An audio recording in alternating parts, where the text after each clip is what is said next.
won't get home in the morning. Hey, hold it down there, fool. You're going to wake up Fuji. Hey, he needs his sleep. He works hard enough as it is for us. Well, what sleep? Look, there's a light on in his shack. Come on.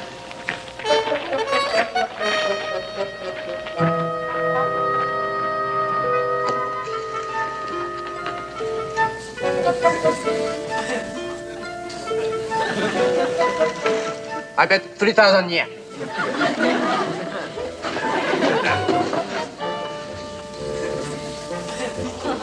I think you're bluffing.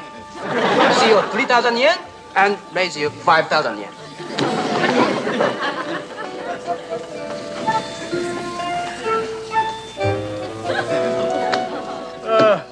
I've had enough. I go to bed. Good night.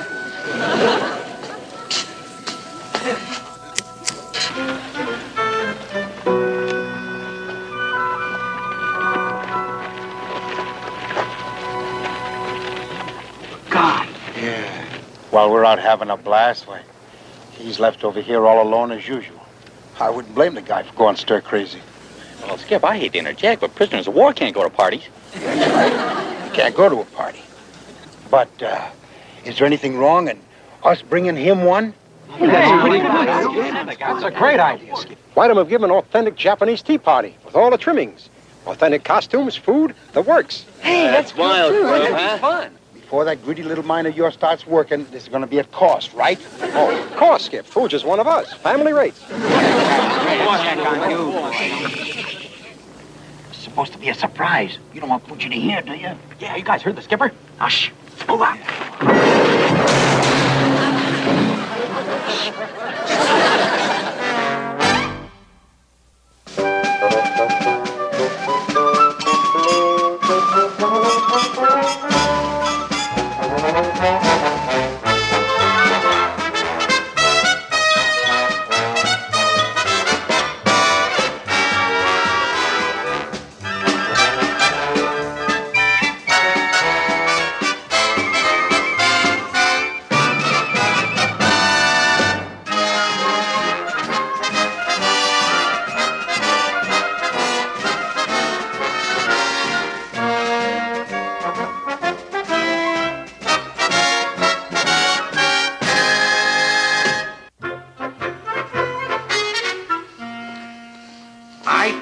That I'm having headaches and I keep having nightmares and you keep taking my blood pressure. Would you be quiet for a minute? I didn't come in here for a physical. I don't want a physical. I just want some of those blue pills. Give me some of the blue pills. Blue pills are not going to help you, Wally. Now, you're past due for a leave. Why don't you take a week off and go to New Caledonia? Oh, how can I go away and let the base be at the mercy of McHale and his bell-bottom Dillingers? Sir! Ow! Look what you did. You always have to salute. I hate a square lieutenant. Look what you did now. You made it go up. I'm sorry to interrupt, sir, but I have a theft to report. We just took warehouse inventory, sir, and we are missing 12 parachutes, 2 sides of pork, 10 pounds of tea, and 40 pounds of rice. Oh, I know. You want me to take a leave. I'll take a leave. You hear that? You know who that is? That's McHale. Let's go. Now, wait just a minute. I'm not through Well, yet. you'll have to go with us.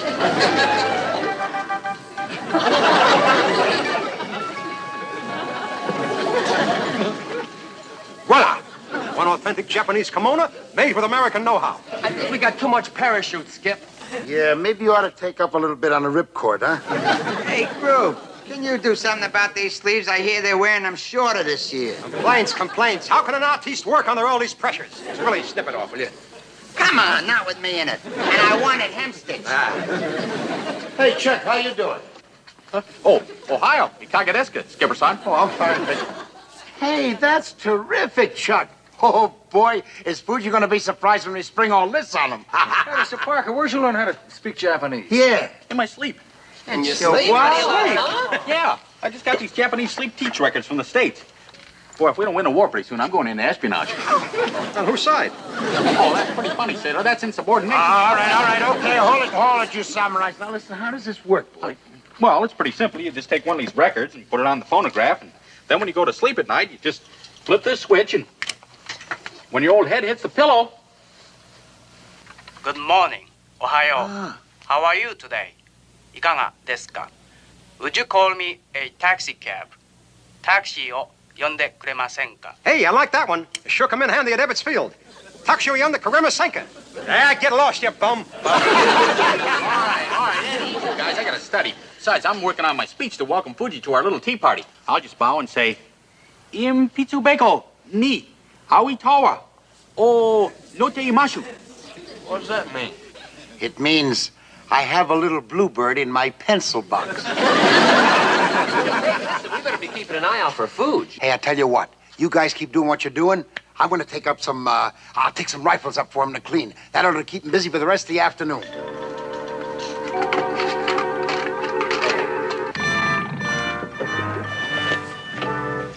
up on those pirates from behind.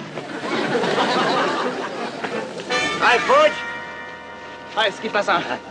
I finished. Can go back to camp now. Oh, good. Oh, no. I'll take the coconuts back there. Look, you stay here and clean up these rifles, okay? That's a good boy.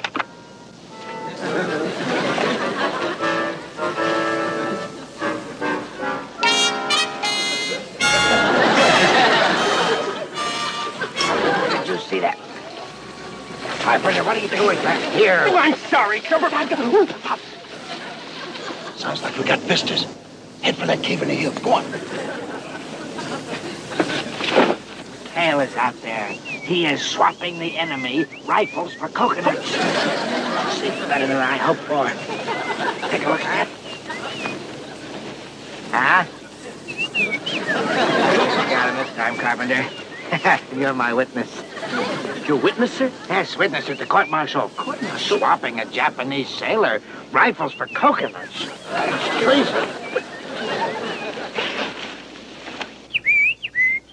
All right, pick him up. I've got you this time, you traitor. Where's the Japanese? Where's he? Not so loud, sir. You'll disturb the yellow-bellied sapsuckers. Don't you get smart with me, McHale, and don't you move. You're under arrest.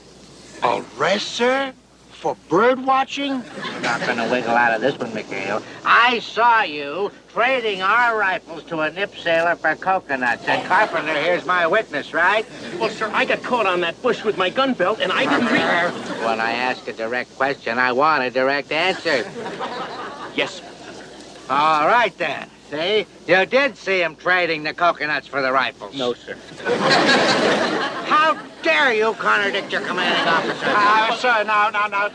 Wait a minute, sir. Look, there's nobody here but me and that yellow-bellied sapsucker. Then you're both under arrest for treason. Get moving, and that Nip is around here somewhere. I'm going to find him if I have to search the entire area. Here, Nip. Here, Nip. No. Just a second. Captain Binghamton! Hey, you keep your voice down. Stop that.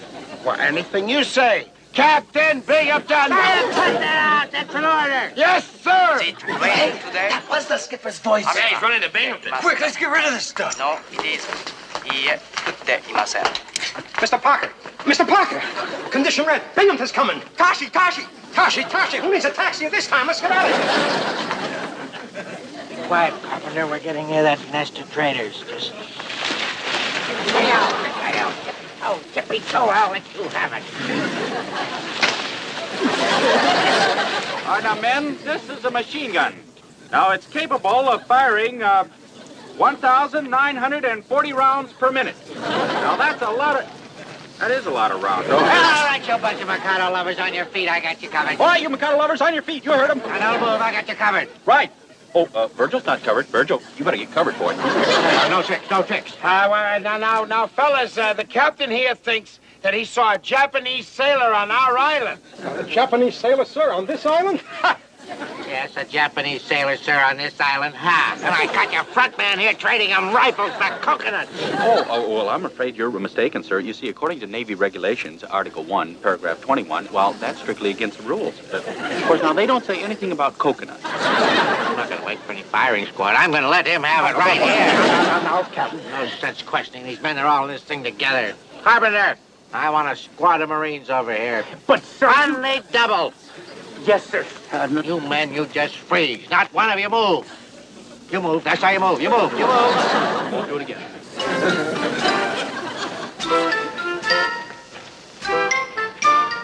Here they come. I tell you, boy, somewhere on this island, there is a Japanese sailor. He is carrying 3 American rifles, and we are not going to leave here until we find him. Are you all right, sir? Oh, it's the blasted headaches again. And you're not helping me any. I've got to lie down for a few minutes. I'll take Parker's head. It's got the least chance of being contaminated. Yes, sir. Have a good rest. Hey, my Japanese records. I better. I think I'm gonna forget about it.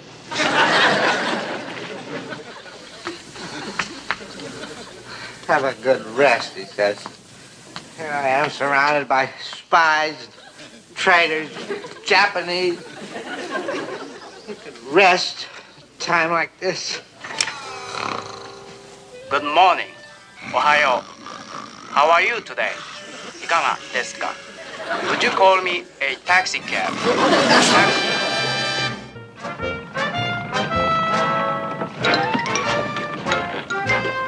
Here comes Carpenter with the doctor. This may give us a chance. Hey, Doc, I'd like to talk to you. Come on. Yeah, I got a couple of things to say, too. Ow. That's one of them. I'm sure glad you got here, Doc. Boy, the boys are sure upset.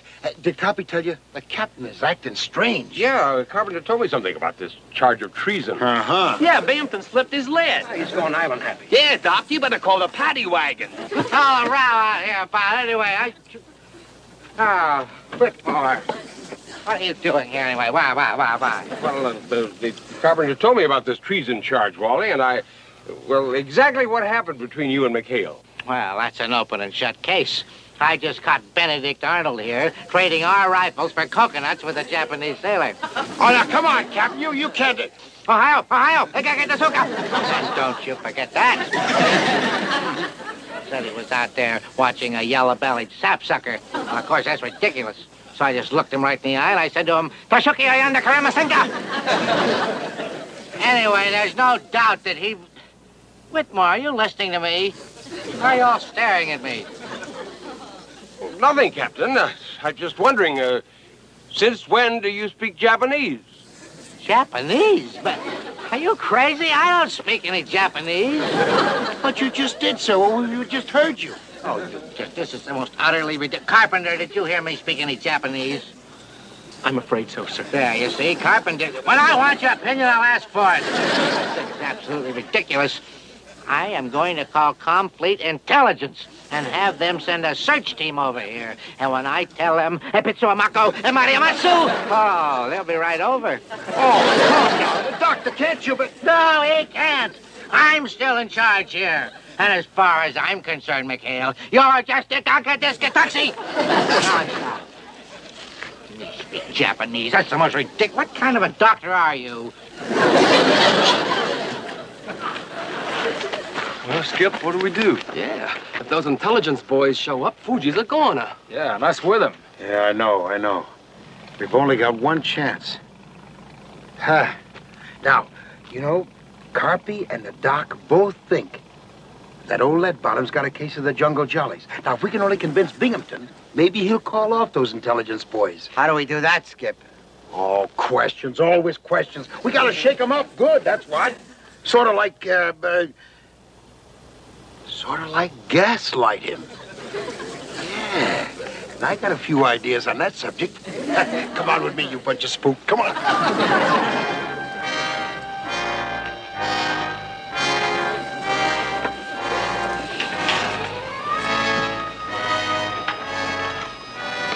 Abel Baker to Blue Leader. Abel Baker to Blue Leader. Over. Blue Leader, this is Blue Leader. Come in, Abel Baker. We're now directly under Captain Binghamton's window. Okay, men, we are about to begin Operation Gaslight.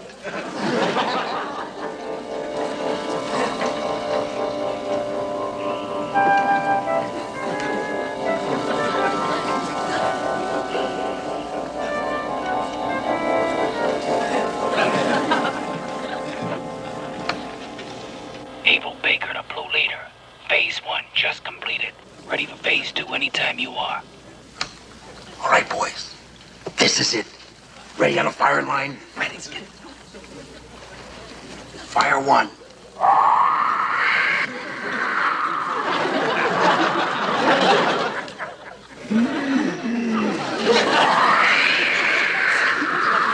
Fire two.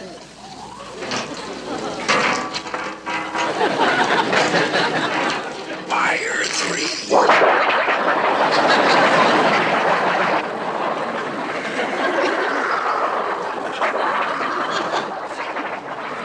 To go.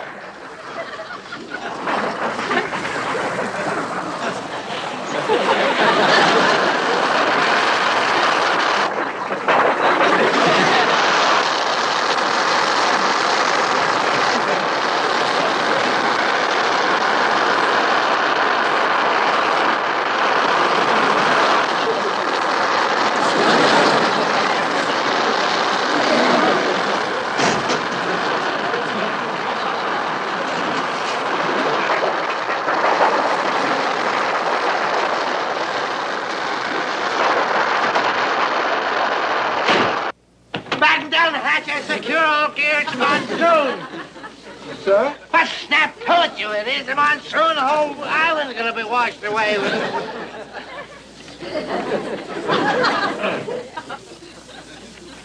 Look, check your rifle or something. You don't just stand around there in the middle of a thing like this going on.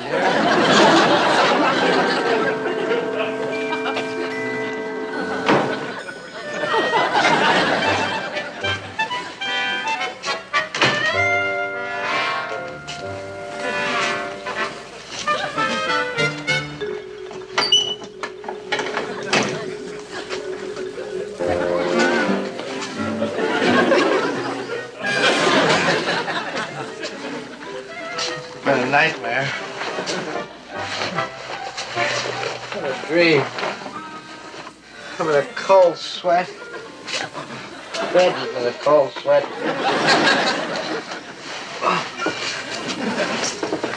Never be able to get any sleep now.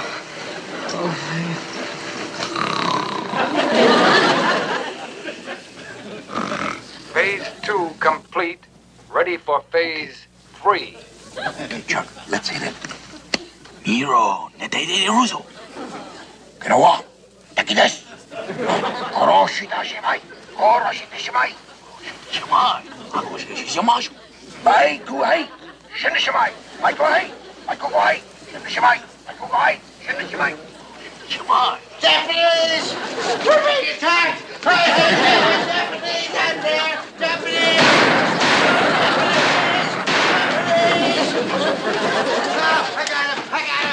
Two of them, I got them. Two of what, sir? Two Japanese. I told you this whole island is crawling with Japanese. They're trying to sneak up on me, these Japanese. I got them. They're right. Just a minute. I'll show you the body. I'm sure they were right. I got the table. But did you see two Japanese run out of here? No, sir. I didn't even see the rain. The guard told us about the monsoon, Wally, and now this piece of his rifle. Thank you. Please get back in the There bed. were two. Yes. Must be. Just a bad dream that you've been having. Yes. I'm sure you'll be a lot more comfortable without the hat. Oh, things will look much better in the morning, so just get to sleep, sir. Get to sleep. I like sleep. I want to sleep. I'd love to sleep. But I don't dare close my eyes with all this. Now, boys, here comes the clincher. Now we begin our own little sleep teaching class. Captain Binghamton. Captain Binghamton. Listen carefully. There are Japanese on McHale's Island. There are Japanese on McHale's Island. Do you hear me? There are Japanese on McHale's Island. You must go to McHale's Island to catch the Japanese. I must go to McHale's Island. Catch the Japanese. You must leave now. I must leave now? I must go to McHale's Island. Get the Japanese on McHale's Island. I must go to McHale's Island. I must go now. I must go now. Get the Japanese.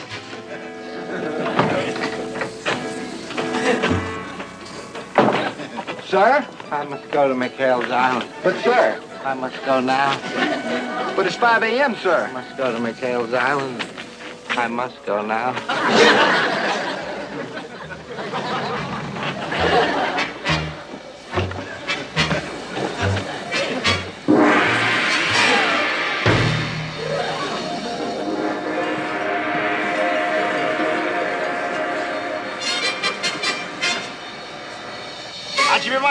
Hajime Masho.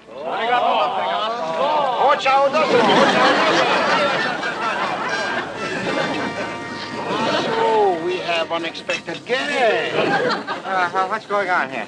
Welcome to Imperial Japanese Naval Base. Allow me to introduce most unworthy self. I am Imperial Commander Quintishi McHale's. Quintishi McHale. You're McHale. Oh, so sorry, but I'm McHale's, and this my most humble PT boat crew. Just completed 50 mission. No, something is wrong here.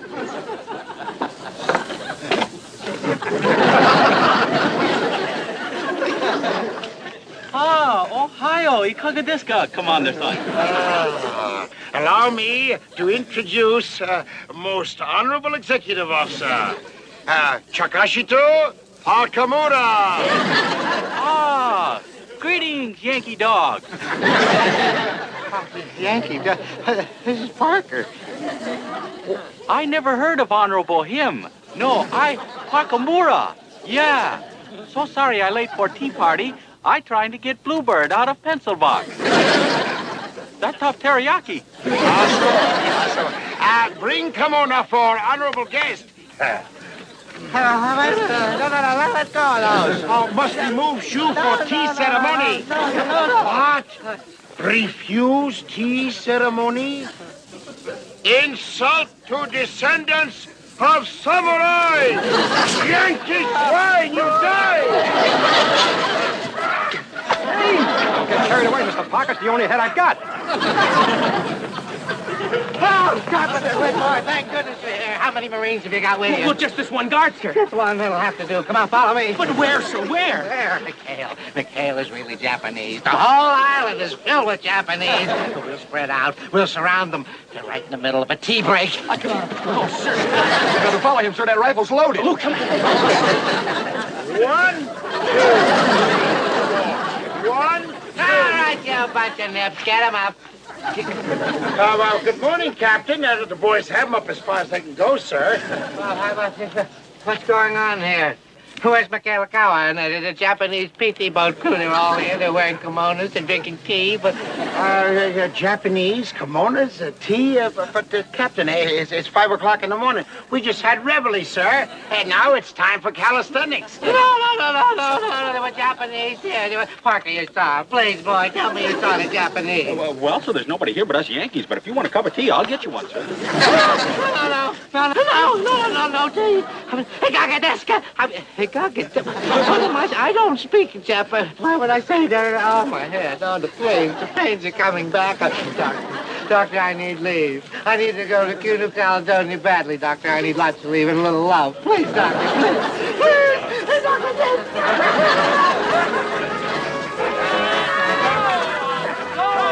we did it! Very clever,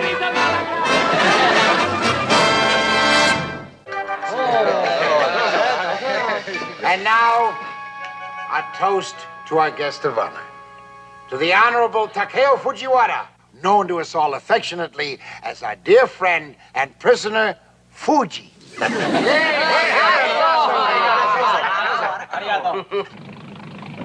I'll be back in a minute, Carpenter. I just can't leave for New Caledonia without apologizing to McHale for those terrible things that I said about it.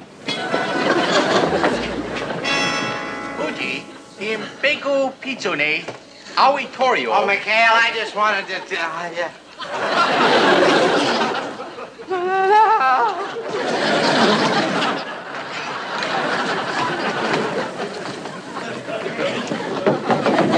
What happened, sir? You're white as a sheet. What did you see? Nothing. I didn't see anything. I didn't see anything at all. Get me New Caledonia. Quick. Come on. Go!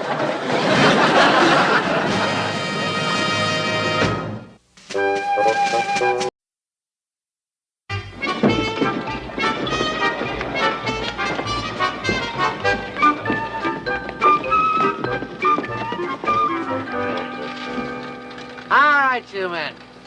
We are here in a French port. Right. We are here for one reason, and one reason alone. And it's not for the reason that you're thinking. I have been ordered to attend a top-level staff meeting.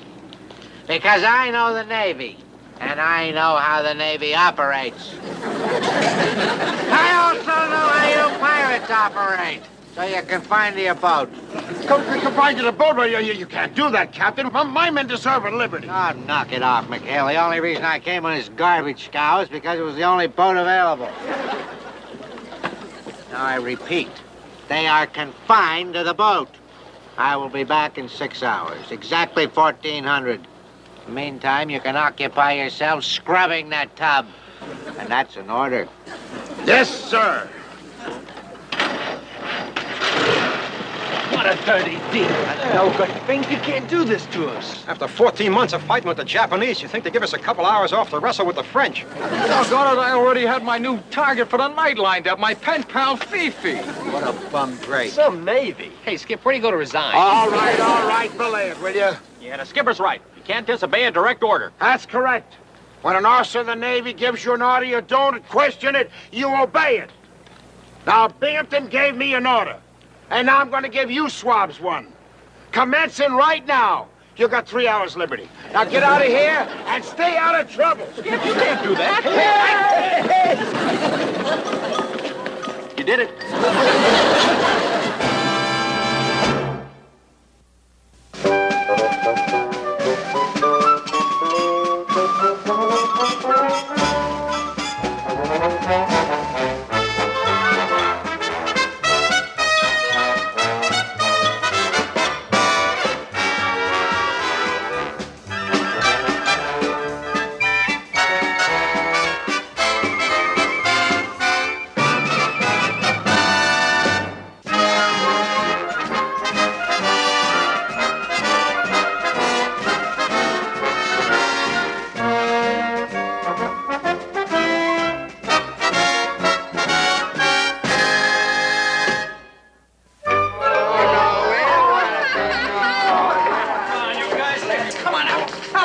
You guys, I haven't got time to have a drink.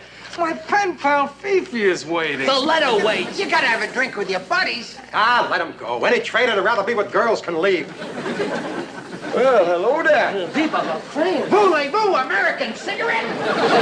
Fifi, here I come. Hey, come on back, you guys. Let him go, Christy, baby. I'll dig us up a couple of girls. Yeah. 4 queens. Girls. You're right, you have a deck of cards. Perhaps we could while away a few hours with a game of chance, eh? Bonjour, bonjour. Pourquoi not? How about a few hands of poker? Poker. What is that? You have never played poker? No. Avez-vous la seat? Oh, you'll love it. You'll love it. Now. Hey, Chuck, we got 3 hours until the boys get back. What do you feel like doing? Oh, I don't know, Skip. What do you feel like doing? Well, I don't know. But you name it, and I'll do it. So, what do you feel like doing? Oh, I don't know. What do you feel like doing? I don't know. What do you feel like doing?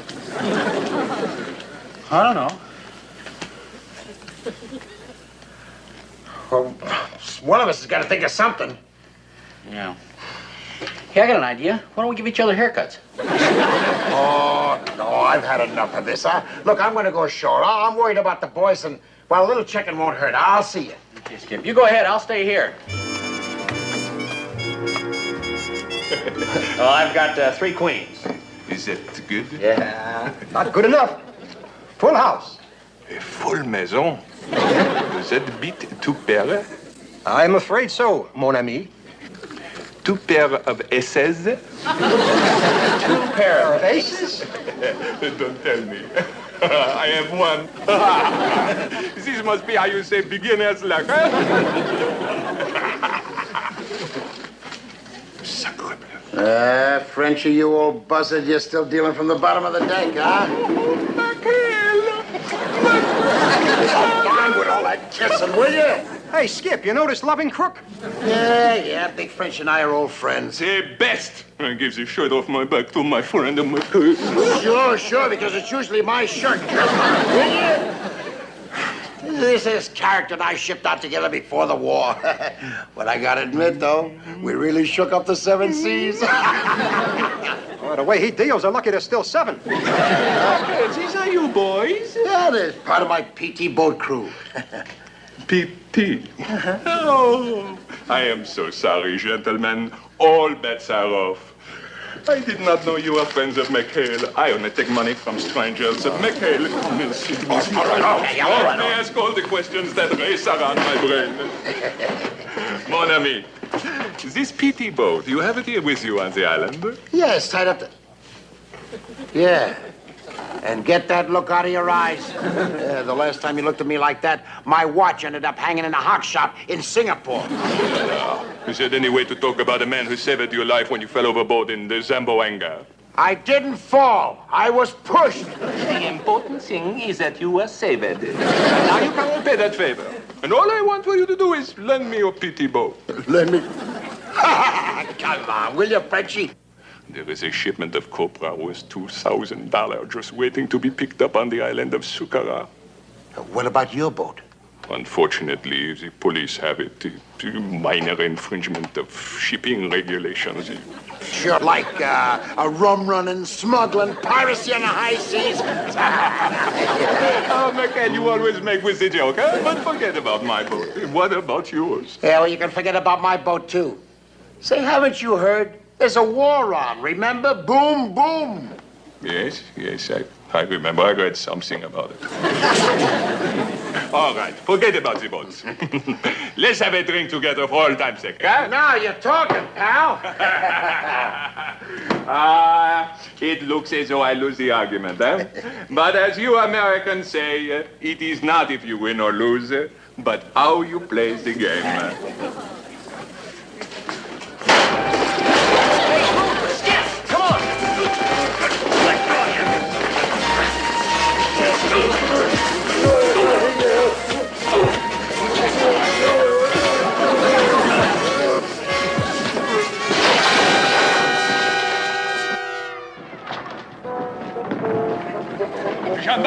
Gendarme, come quickly to the cafe. An American sailor is attacking 3 poor Frenchmen.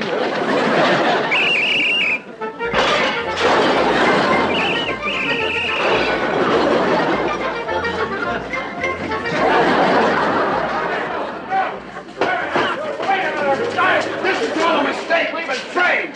Well, you can't do this to me, sir. I'm an officer in the United States Navy. Look, Zeno! Wait, hold on.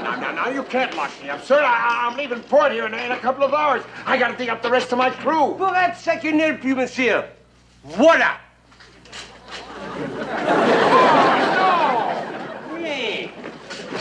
I thought I told you Jasper to stay out of trouble. Now, what in blazes are you doing here? Well, I come here every season. No, what are we doing here? Those mamsells turned out to be engaged. What are you doing here?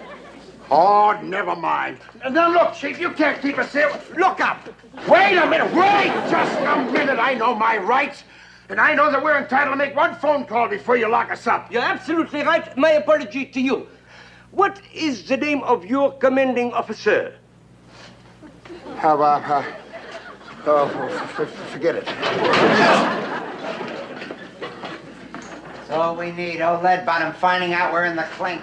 We're dead. D-E-D-D-D, dead. Oh, quiet, you eight balls, and let me think, will you? Try to figure a way to get us out of here before Binghamton gets back. Parker, will you shut up and listen to what I'm saying? Oh, well, yes, sir. I heard everything you had to say. What were you saying? I said, are you and McHale keeping that gang of pirates on the ball? Are they scrubbing the boat? Yes, sir. Yes, sir. We're busy as bees here. Yes, sir. We were just working our heads off. Yes. All right, tote those crates, lift those bales. What crates? What bales? Huh? All right, man. Now let's get to work. Willie, more water there. Yes, Mr. Parker. Here. Okay. Tinker, swing that mop. Yes, Mr. Parker. Tinker, here. Okay, Gruber. More rags. Parker, have you been drinking? I've been inhaling some GI soap, sir, but it's pretty strong, you know. Now, look, you numbskull, I've got to get back to that meeting. We're going to wind up ahead of schedule. So I want you to tell McHale that he's to have that bilge barge shining in 1 hour because we're going to sail then, and that's all. Yes, sir. Yes, sir. Roger, over now.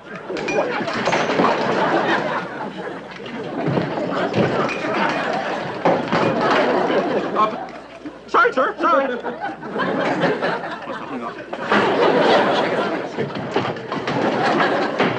Walk, don't run.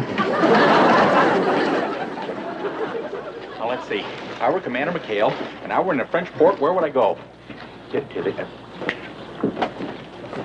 No, I can never face Mother. Pardon, this is Commander McHale's pity boat, no? Huh? Oh, yes. Yeah. And you are the only one here, yes? No. I mean, yes. Well, your Commander McHale, he has just been arrested. Oh, no. Oh, yes. I am his friend, big Frenchie. I try to help, but nobody pays attention to a man like me. But you, the minute I look at you, I can see you are a man of action, yes? Oh, yeah, no. Yes. Well, yes and no. It is the eyes, the bull neck, and those powerful shoulders. You remind me very much of that American film star. How you call him? John Wayne. John Wayne? Well, look, partner, this is no time for talk. This is time for action. Oh, I forgot. I can't leave the boat. Well, you go right ahead. As a friend of Commander McHale, I will watch the boat for you. The police station is right that way. Well, I don't know. That's against regulations.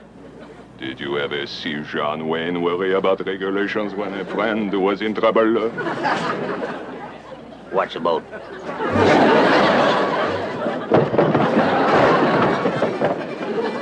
Fool around with me, will you?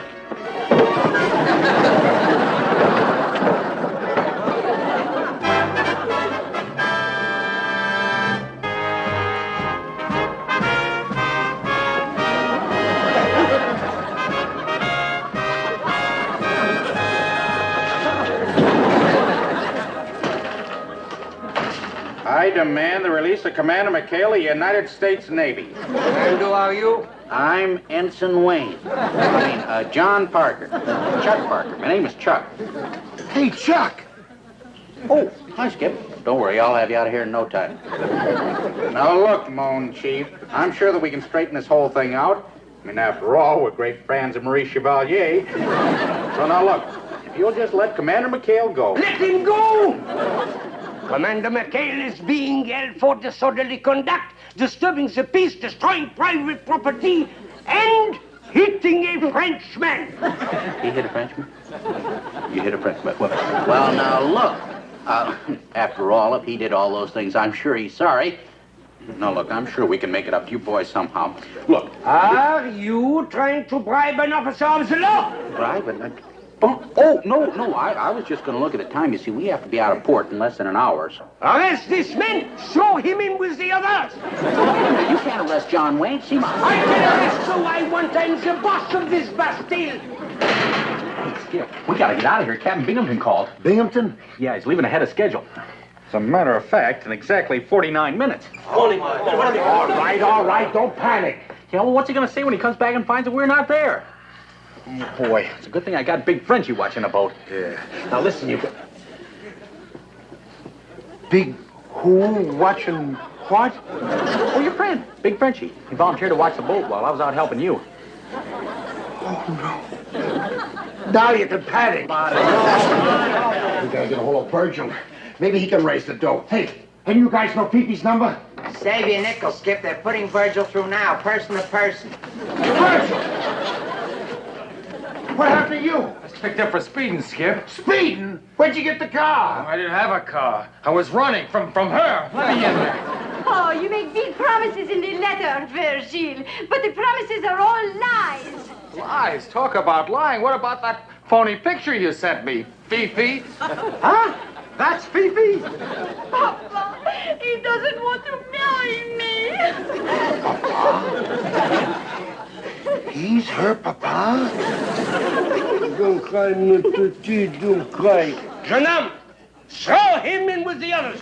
Lock him up. No, just a minute, Chief. I think there's been a slight misunderstanding, yes. You see, this young man wasn't running away from your charming daughter, no. He was running into town for a tuxedo, for the wedding, yes.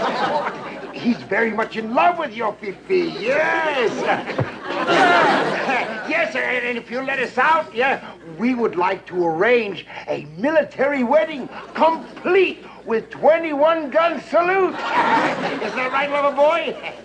Yeah, sounds great. Yes, so that's all settled. Now you two lovebirds get together, huh? Oh, Virgile! Virgile! Oh. And now, Papa, if you let us out, we would like to go arrange for the ceremony. Gendarme, let out these troublemakers from this place.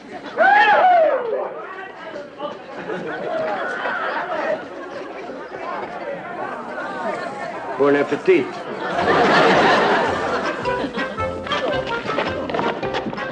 I knew it. The boat's gone, that backstabbing barnacle scraper. Boy, is he in trouble.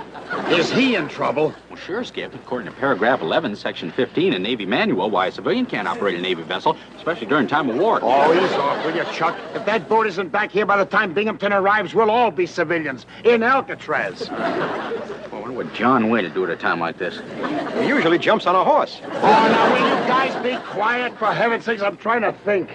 Now, let's see. By this time, Frenchy ought to be halfway to Saqqara. And unless we can get started... Bingo! There's our solution, boys. Come on.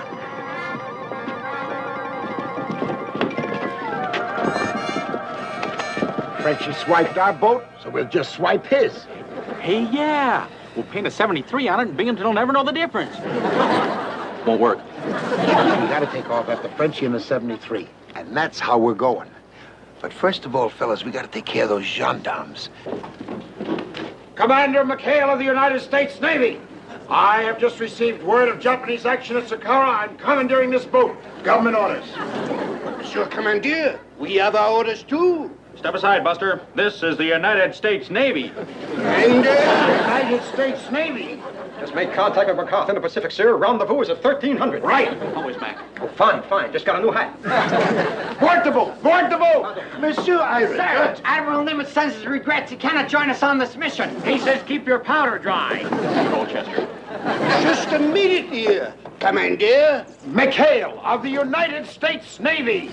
Now, don't interfere with invasion operations. Sir, British reinforcements are on the way. Churchill sends you this.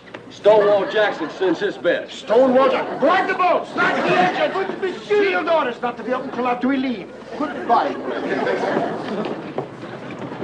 Stonewall Jackson? Hey, wait for me! It's all right, he's one of us. He's President Roosevelt's special messenger. I'll see you get the croix de guerre. Bye-bye, mon ami.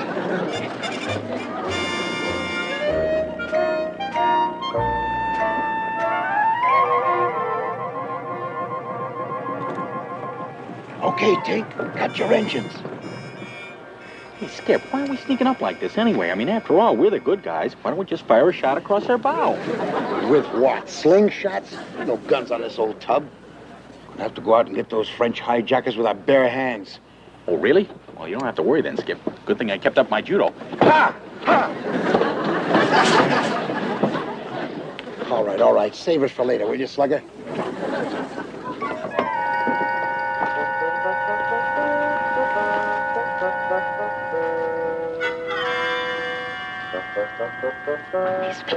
Look, there's our boat. Let's take her. Wait, Chuck. Yes. What's that? Oh, man, we're really dead. Yeah, now the Nips have our boat. And us with no weapons. Hey, boys, let's go back to the boat right away. We run it, Skip? Yeah, but we're coming right back. We're gonna make a little Japanese salad with some French dressing. Come on, boys. Japanese salad with French dressing. I thought they used sukiyaki sauce. Mino, that's the middle. Allez, Shuniko. Mademoiselle from the days of Hollywood. Mademoiselle from the days of Hollywood.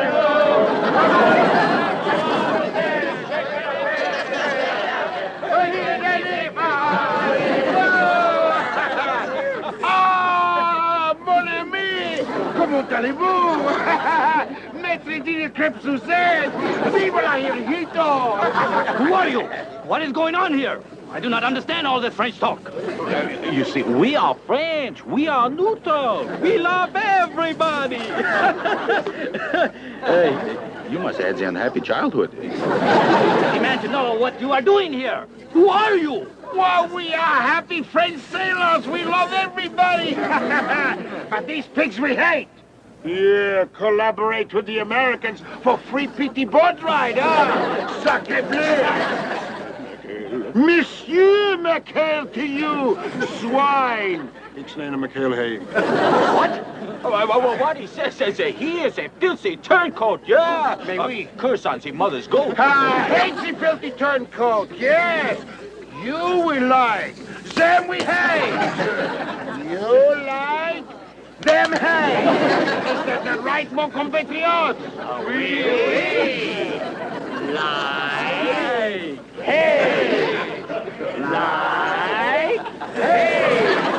Like, hey. I insist you stop. Well, anything you say, monsieur, we stop. Hey, mon ami.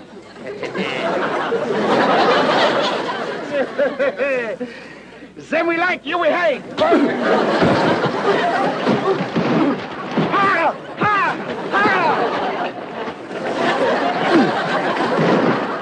Hey, that's great, Skip. What style of judo was that? American style. It's called a shot in the head. Shot in the head. I'll have to remember that. All right, nice, boys. All right, let's get these prisoners on board, and then let's go. We got to get moving. Oh, McHale, mon ami. I'm so happy to see you. My chin take quite a beating, but you saved Frenchie's life. Yeah, well, that makes us even for Zamboanga. Yeah, you're stealing our PT boat of all the low-down scurvy tricks. You like me, I can tell. How Frenchie could ever have stolen anything from a man like you, I do not know. Ooh, I like me, I hate. Come on, will you? Don't start that all over again. Yeah, all right, and listen, boy, this is it. Frenchie, your boat is on the other side of the island. Let's not just say au revoir. Let's say bye-bye, bye-bye. Bye-bye, my friend. Boy, he sure likes you, Skip. I guarantee you, after what he's been through today, he's going to go straight. Friend? That French frog just stole my wallet! Hey! I thought he was going to go straight.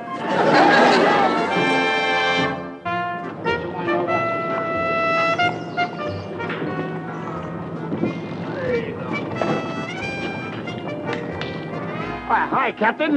Sorry we're a little late, sir. Not a little late.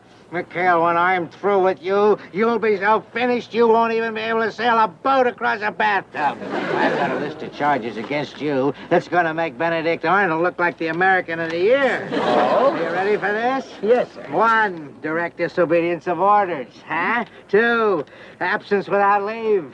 3, dereliction of duty. 4, stealing a French vessel. 5, assault and battery on French citizens. Well, now, those are 5 good charges, sir. Yes, sir. They But if are. I may say so, I have a good answer for each of them, sir. What are you talking about? Why? Well, now, prisoners, front and center.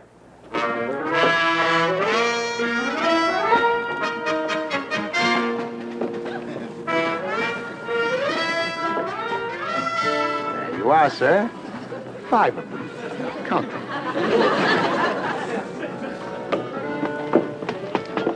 McHale, I don't believe you. You're trying to pull something on me again. Now, who are these people you've got made up to look Japanese?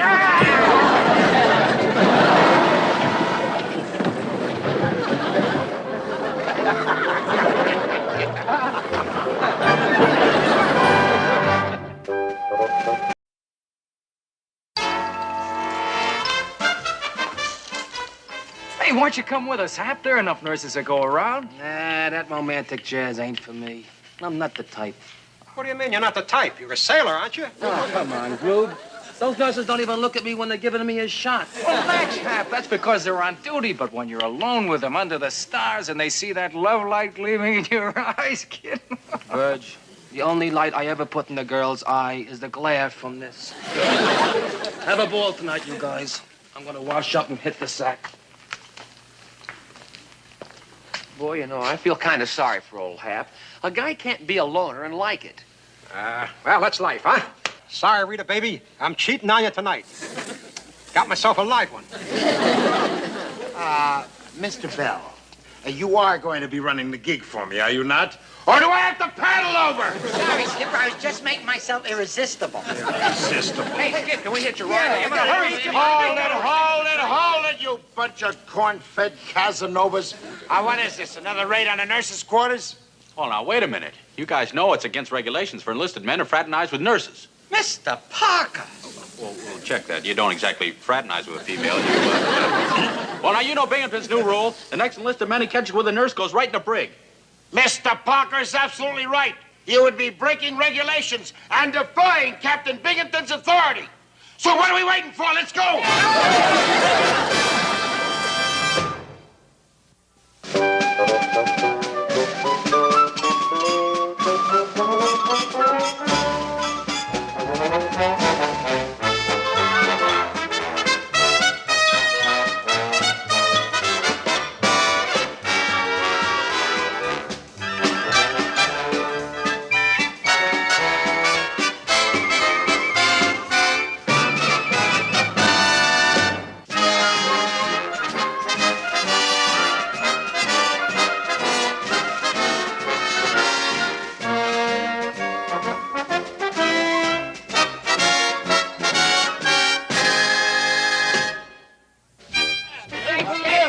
Okay, boys.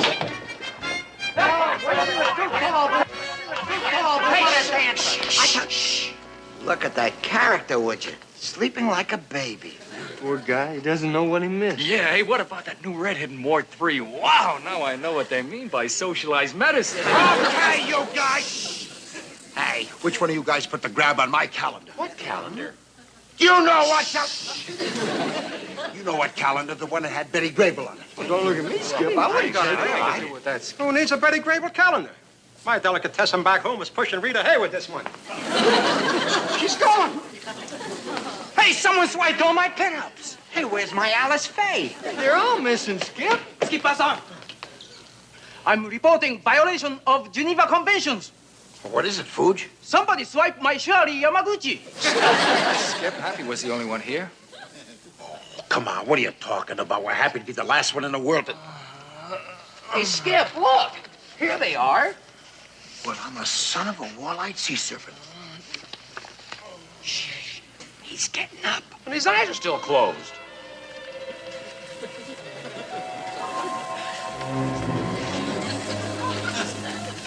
Holy Toledo. He's walking in his sleep. Come on.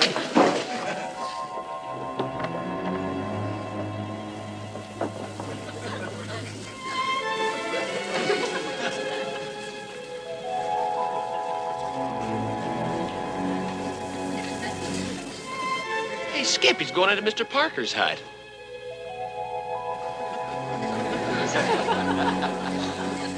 Now he swiped the pinup from Mr. Parker. Hey, what's going on here? He took a snapshot of my mother right off the wall. Mother? Yeah, the one in her bikini. Hey, wait a minute. Hold it, you guys. Wait a minute. I hear it's dangerous to wake up a sleepwalker suddenly. Oh, that poor guy. Look at him. Hey, what happened tonight anyway? Why wasn't he with you guys? Same as every night, Skip. He's afraid of anyone that wears skirts. Yeah, he's got an idea dames don't like him because he's an egghead. Not smart like one, just bald like one. I didn't realize it was that bad. He's really cracking up. It's a rough situation, Skip. Well, what can we do about it, Skip? Well, look, don't ask me. I'm no head shrinker, but first of all, I'd say we have to build up his confidence and then we'll get him a date with a real girl so he won't go chasing him in his sleep. Affirmative, Skip. Hap's problem is purely psychological. I can tell. I did a lot of work with a Navy psychiatrist when I first joined up. You did? Oh, yeah. I didn't exactly work with him. He kind of worked with me. He'd ask me a lot of questions, and we'd all... Now, fellas, here's what we do. Now,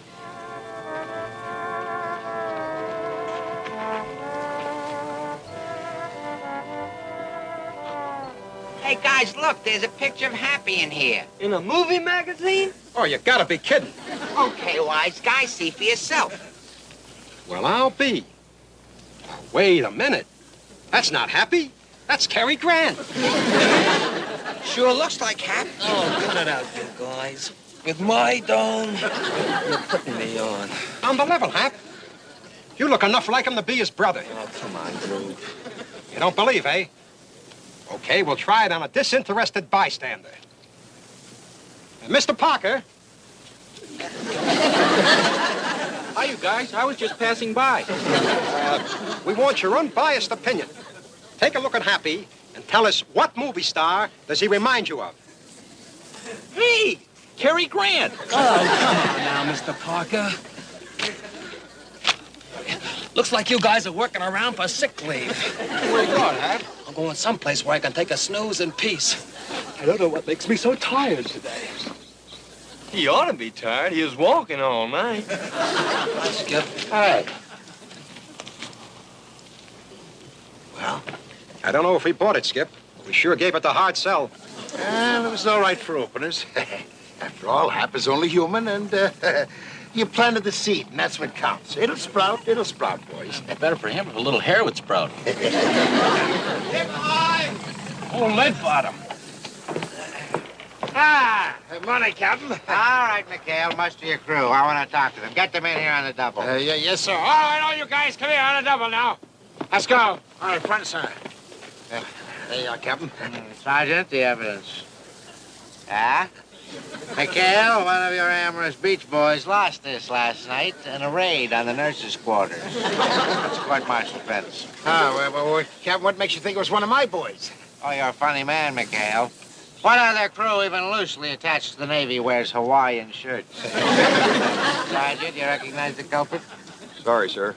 It was night, and I only saw him from behind. Attention! About face! Sir, we have nothing to hide. Hell, don't get cute with me. Are you going to hand over the guilty man, or aren't you? Enemy plane coming in low. Hey, all right, hit the shelter. Come on, boys, let's go. Come on, Captain, let's go. Belay that, McHale. You're not going to wiggle off the hook by staging a phony air raid. I know an enemy plane when I hear one. All right, I hear one.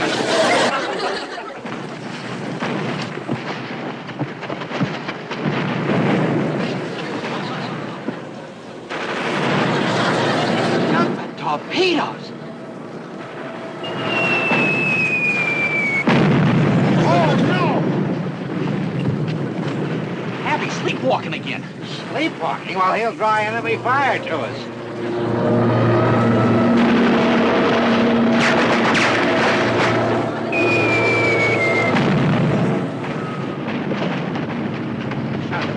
He showed them where we were. This man showed them where... Oh, God, what's the matter with you? A fellow like that could get us all killed in here. Look at him. He's still asleep. How long has this been going on? Well, we just found out last night, sir. We came back. I'll sit down. No, Seaman Haynes is all right, sir. Yes, sir. He's just a little tired. You see, we were on night maneuvers last night. I heard about that in the shore patrol. Oh, for heaven, a man like that is a menace. There's no place for sleepwalkers in a combat zone. But Captain... You butt out, McHale. There's going to be a hospital ship here Saturday. I want that man checked out by a Navy psychiatrist. That's an order. All clear, sir. Very good. Very well. But Captain, you can't ship out Happy just for a little sleepwalking. You want to bet? And he's not the only one who's going to be shipped out if you don't keep these men away from my nurses. What a war.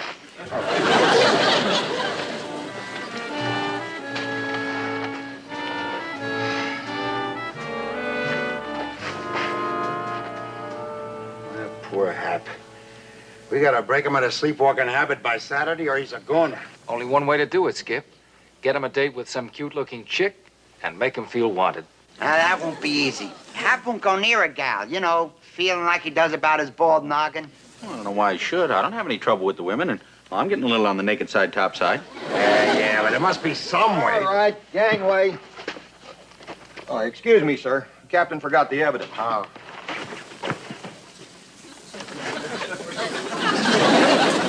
Geronimo!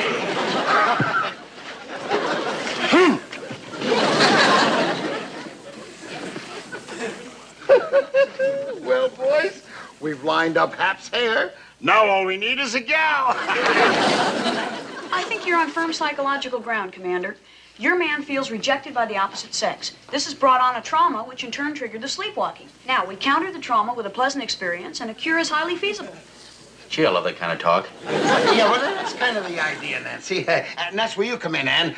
We need your help. Oh, I'd be glad to help, but do you think just having a date with me will cure him? It's got to. Or it's bye-bye happy when that hospital ship pulls in on Saturday morning. Well, I'll do my best. But it sounds like a pretty big job to take on alone. Oh, you won't have to go it alone, my dear. I have a tremendous interest in this case. So if Mr. Parker will escort me, we'll make it a double date. Purely in the interest of science, of course. You and me? Well, I'm pretty busy. Well, now, you wouldn't want to see Happy shipped out. Of course you don't. Right? Right. It's a date. Huh? Come on, Ann.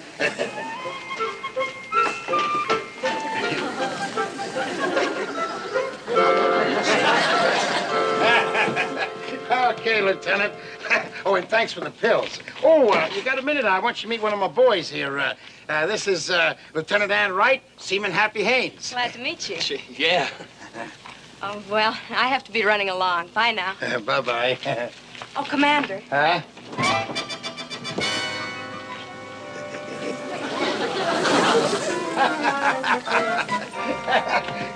Come on. Happy, you're a smash. Huh?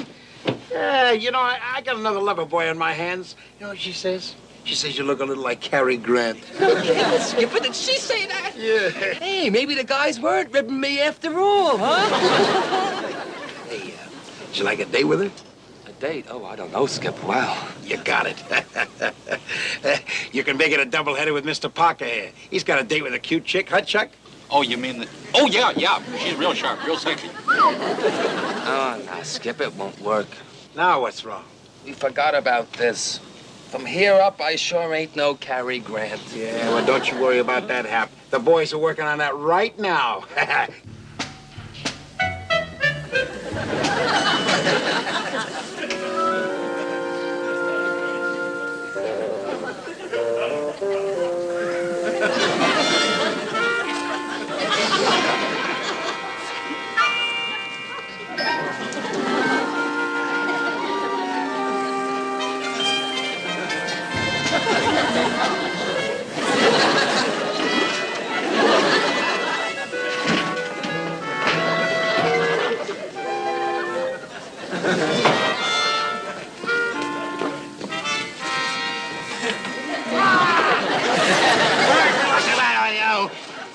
Marines.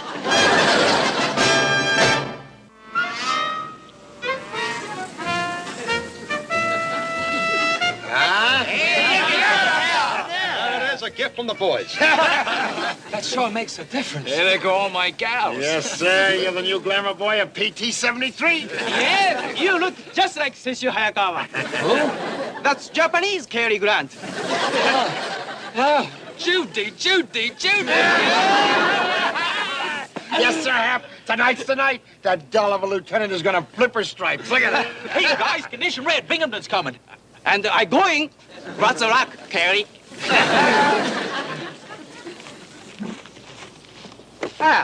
Hi, Captain. What are you doing, Copy? Commander, would you hold this for me, please?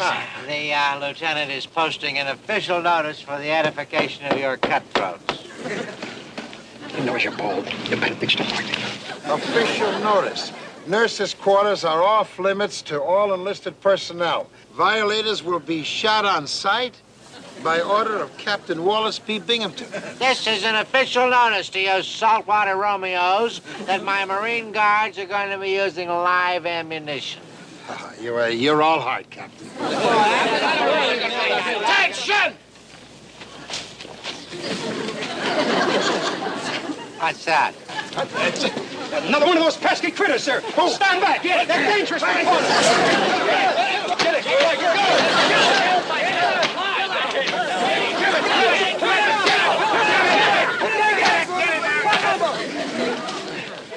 Got it, sir.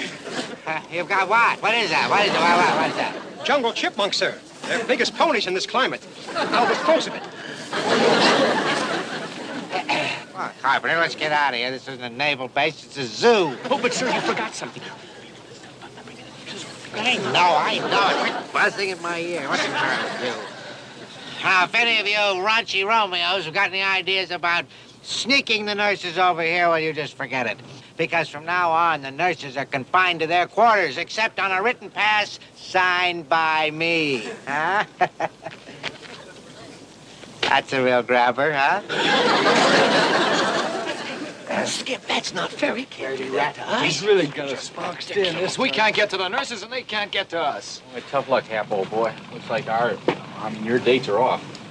No, wait a minute, huh? I think I got an angle. Hey, Verge, you're pretty big with the girls around here. Now, where do you take them on a date when you don't want to get caught? Well, now, that's a professional secret, Skip. Come on, give you swab. This is for Happy. All right, Skip, my #1 rendezvous is the fire shack down by the ammunition dump. A lot of privacy, and no one goes there unless there's a fire. Ah, well, that's it then, Hap. Hey, Groove. Yeah. Let me have that hairpiece, boy. Hey, boy, there's gonna be a hot time in the old fire shack tonight. Sure is hot today. Not half as hot as it's gonna be for the guy that stole my wig.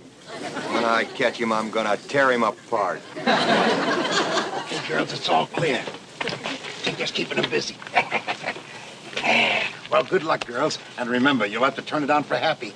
Boy, you really got a shy one there. Hey, this way.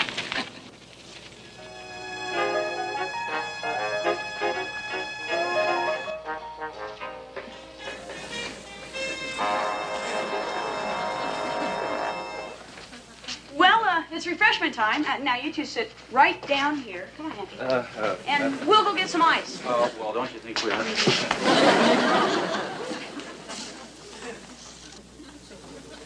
Why don't you sit over here, Happy? Well, I don't want to crowd you.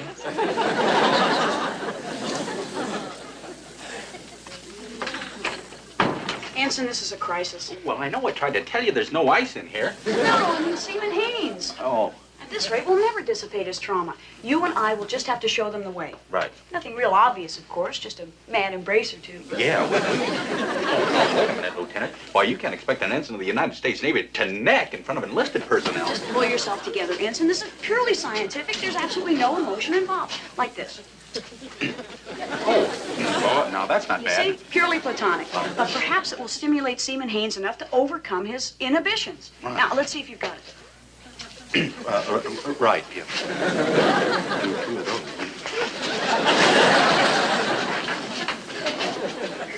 I thought they went for ice. Captain, sir. What's the matter with you? You know I'm not a well man. Don't be sneak. What do you want? Sorry, sir, but 2 nurses are reported missing from their quarters. I knew it.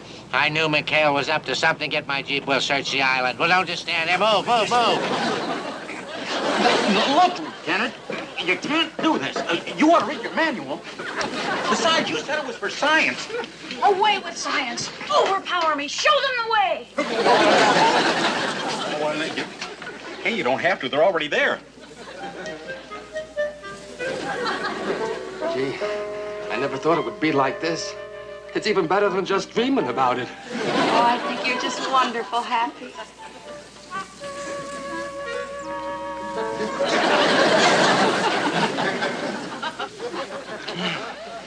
Well, now you know the awful truth, and you don't have to say anything.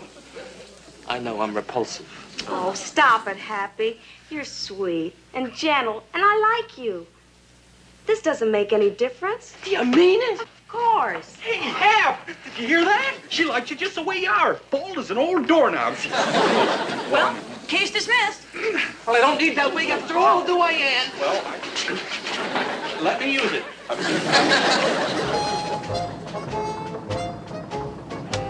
Okay, boys. Now, we'll stay here off the ammo dump until the party's over, and then we'll pick them up.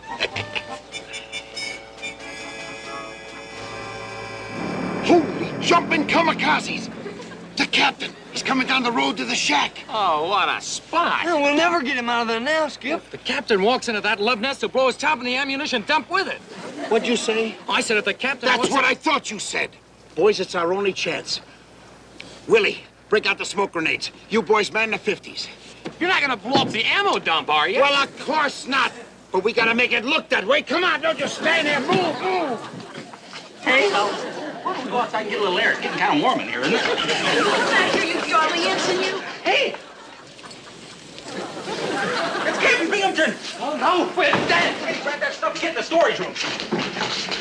Come on, girls. Yeah. Hey, you guys better hide.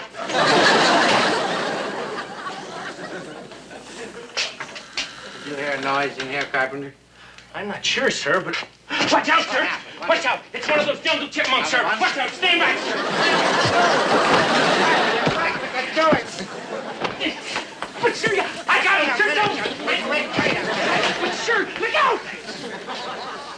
I'm sorry, sir, but I could have sworn it was one of those jungle chipmunks. No, any nitwit can see that's a toupee.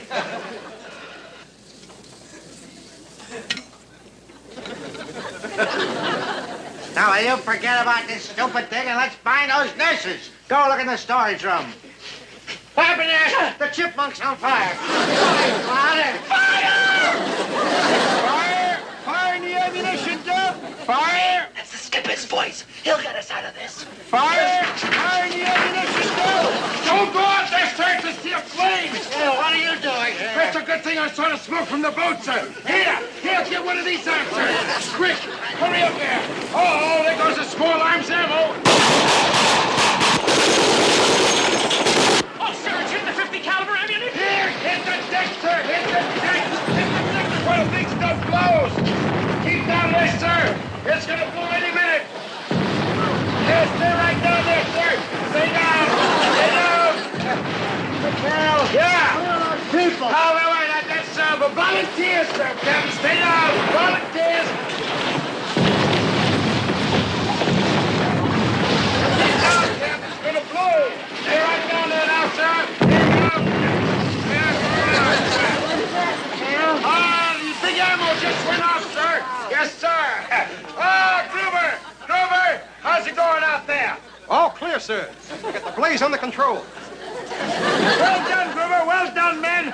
Here, let me help you out of this, Captain. There you go. There. How about that, huh? McHale, you saved my life. When I think of all the nasty things that I've said about you, and then you'd run into a blazing inferno to save me, well...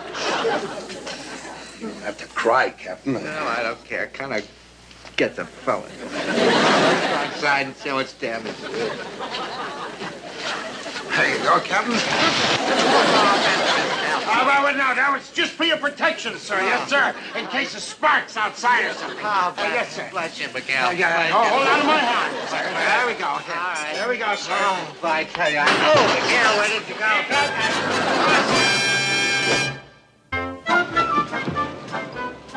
Hey, Skip, shouldn't Happy be out by now? Yeah, that head shrinker's had him under observation all night. Relax, boys. Here he comes. Hey! And he's walking tall. Commander, it is my pleasure to report that the Navy psychiatrist has found Seaman Haynes fit for duty. Oh, that's wonderful. Welcome home, old buddy. Thanks, Skip. Hey, you know, that doctor's really a kook. He sat up all night just watching me snore. It seems he had some strange idea that Happy walked in his sleep. Walked in his sleep? That's ridiculous. Hey, look, I'll see you guys later, huh? If it's okay with you, Skip, I got a date with Ann. Sure, go right ahead, lover boy. We found a new rendezvous. It's underneath the old water tower. Oh? Come on, Chucky, you adorable little chubbins, you. Oh, well, I can't leave the ship. Skip, tell her I can't leave the ship. Nancy, control yourself.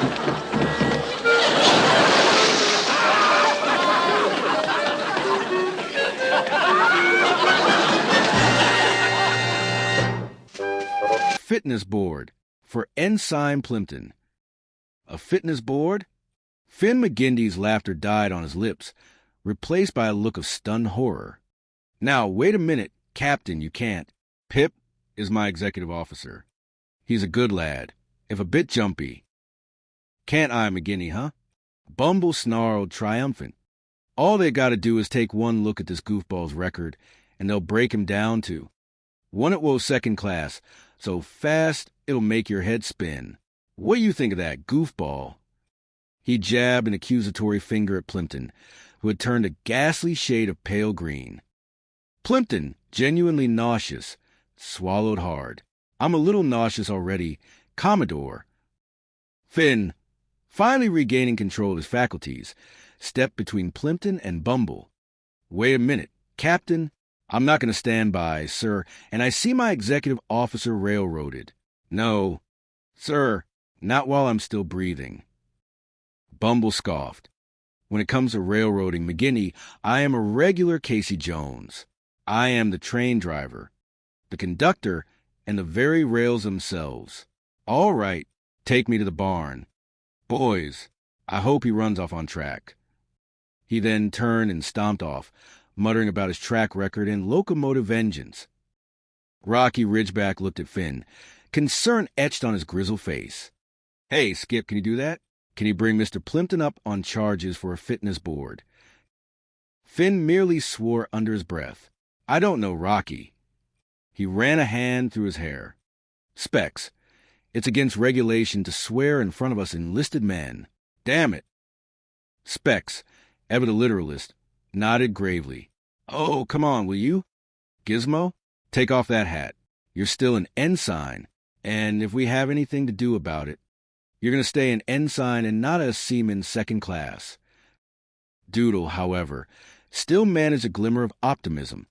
Yeah, well, when that fitness board gets here, boy, it's going to be so long, Mr. Plimpton. Hello. Charlie, what a rotten deal. It ain't fair. How do you get out of this chicken navy? Finn clapped his hands together. All right, all right, all right. Listen, stop your jabbering and start using your skulls. There must be some way we can get Bumble to call. Off this hearing. Some way to jolly him up. Make him so happy, he'll forget the whole thing. Specs, ever pessimistic, shook his head. Even an undertaker couldn't put a smile on his face. Skip, that man is a walking thundercloud. Suddenly, Doodle snapped his fingers, his eyes lighting up. I got it, guys. Why don't we call a truce? Maybe even throw him a party. Huh, a reconciliation shindig. Gizmo brightened. I mean, that's a great idea. We could throw a real wingding, and Rocky could sneak some nurses over from the base, and Willie could blow up a batch on the still, and we could dance and drink and get loaded and go right to the brig again. That's all we need to do. Doodle, another party? We'll be doing life sentences for excessive joviality. Finn, however, had stopped listening. A cunning glint had reappeared in his eyes. Now, wait a minute. Hold it. Boys, I think you just cued your Uncle Finn onto something. Can't you? He looked at them expectantly. Now, wait a minute. We might have a chance if we get old Bumble in a happy mood. Right? Completely blissful? Utterly oblivious. The crew nodded. Right. Finn paced, his mind racing. Well, now this is strictly out of left field, boys. But remember what I felt like when I came back from the dentist the other day. The crew looked at each other, a collective understanding dawning. Sure, Skip, the laughing gas. Doodle exclaimed. Wow. Gizmo breathed. If Bumbleton felt that way, he'd not only cancel the fitness board, he'd probably promote Mr. Plimpton to admiral. And if that don't jolly up old Lee Bottom, nothing will. Finn rubbed his hands together. Listen, he'll be so hysterical. He'll do anything. He'll be hugging trees and singing show tunes. What do you think, Rocky? Rocky, surprisingly, nodded in agreement. Well, I'm still trying to get used to it. Admiral Pip Percival Plimpton III. Admiral Pete Parker. You bunch of hyenas. Come here. We got plans to hatch. Now, listen to this. Operation Giggle Gas. We'll make him laugh so hard he'll forget his own name, let alone the fitness board. A few hours later, the Coral Cat crew had secured a rather large, industrial-looking tank, ostensibly from the base infirmary's anesthesia supply, with a label that ominously read, Presto, 1 tank, 100 proof laughing gas. Compliment to the base, head, doctor, a very understanding man. Finn clapped Gizmo on the shoulder. Good work, Gizmo. Always nothing for Mr. Plimpton. I'd steal a whole dentist of that boy. Gizmo preened. All right. Now, you guys sure you know what to do? The dosage has to be just right. Rocky grinned, polishing a makeshift nozzle for the gas tank. Had no fear, Skip. Once you blow old Lee Bottom back to his office window, he's in happy land. Mr. Plimpton's practically off the hook. He'll be promoting coconuts to lieutenants. Plimpton, still visibly nervous, clasped his hands together. Well, I sure hope so, Skip. Not that I mind being an enlisted man. But I don't know how Mother ever explained to the bridge club if I were to be demoted to seaman. 3rd class. Finn gestured for them to move. All right, come on, boys. Let's go. Now remember, Gizmo. A solid gloop right between the eyes. Not too much, not too little. Gizmo saluted. Don't worry, Skip. This is going to be a million laughs. Meanwhile, in his office, Commodore Bumble was poring over Ensign Plimpton's rather ignominious service record, a malevolent smirk on his face. Now, the fitness board is going to love this record. July 16th, during gunnery drill, he shot down a target plane hours. August the 1st, he torpedoed one of our garbage scouts. Said he thought it was a nip sub camouflage with potato. Peels, hysterical, positively damning evidence. A soft knock came at the door. Bumble looked up, startled. Hi, Commodore. McGinty, don't you ever knock? What do you want? A sailor? Finn stepped in, looking remorseful, his crew shuffling awkwardly behind him. Oh, me? Well, Commodore, we just thought that perhaps. Bumble slammed his fist down, rattling a nearby inkwell. I don't care what you thought. McGinty, you're not going to change my mind. Plimpton is finished. He's done. He's kaput. Beyond. Salvage. A naval derelict.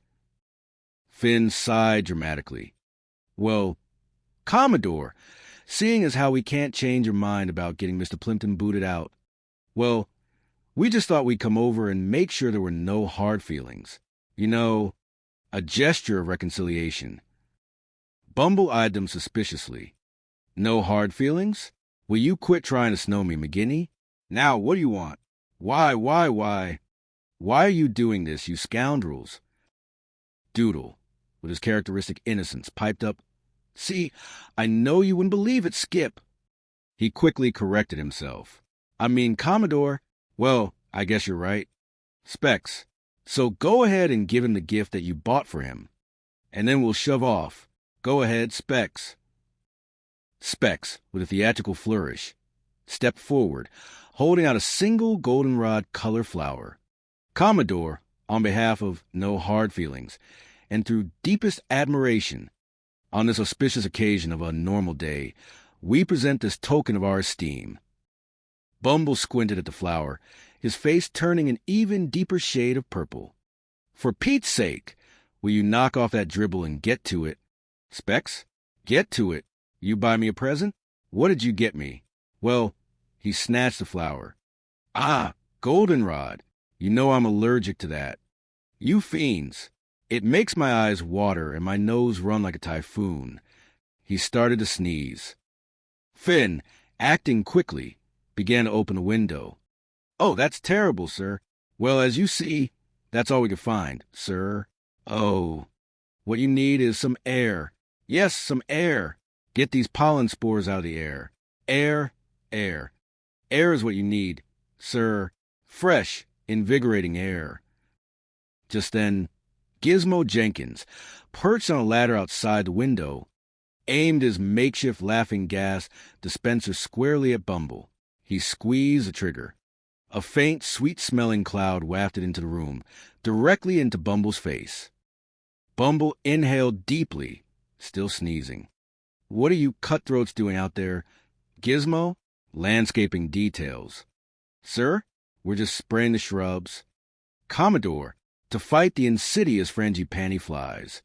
Rocky Ridgeback yelled, emerging from the bushes with a gardening hose. That's right, sir. The whole island's been invaded by the dreaded frangipani flies. Look out! Here they come, a flock of them, An aerial infestation. Bumble sneezed again, inhaling more of the gas. Frangipani? I never heard anything so ridiculous. He broke into a small, involuntary giggle. You squirted that right in my face. Stupid. Wait a minute. What is this glorious feeling? Finn, his voice dripping with false concern, urge him. Breathe deeply. Commodore, breathe deeply now. Clear your lungs. Sir, clear your lungs.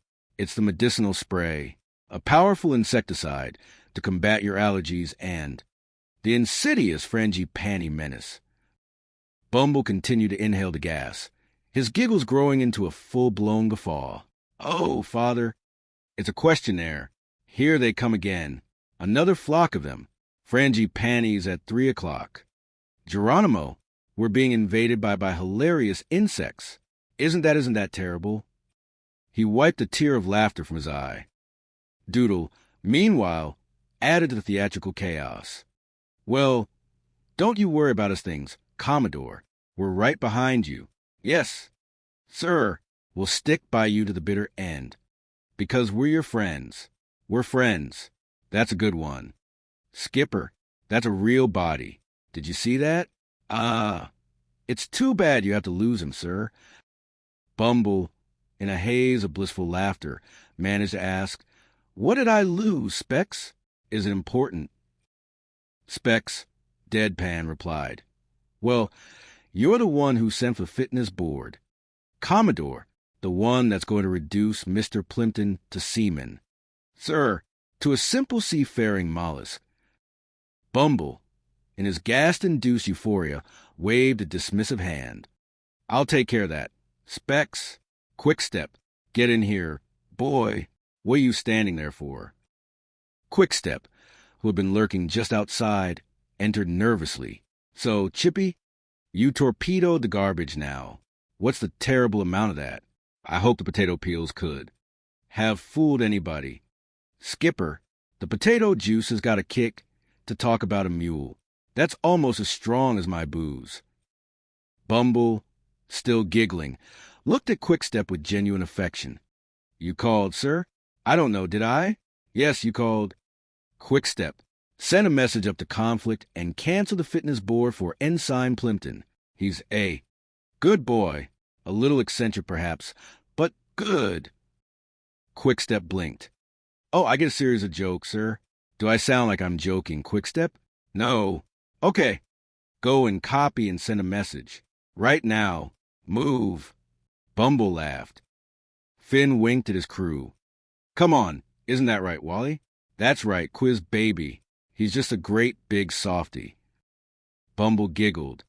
Oh, but sure. No. Send a message now. Just as fast as your fat little legs will carry you out.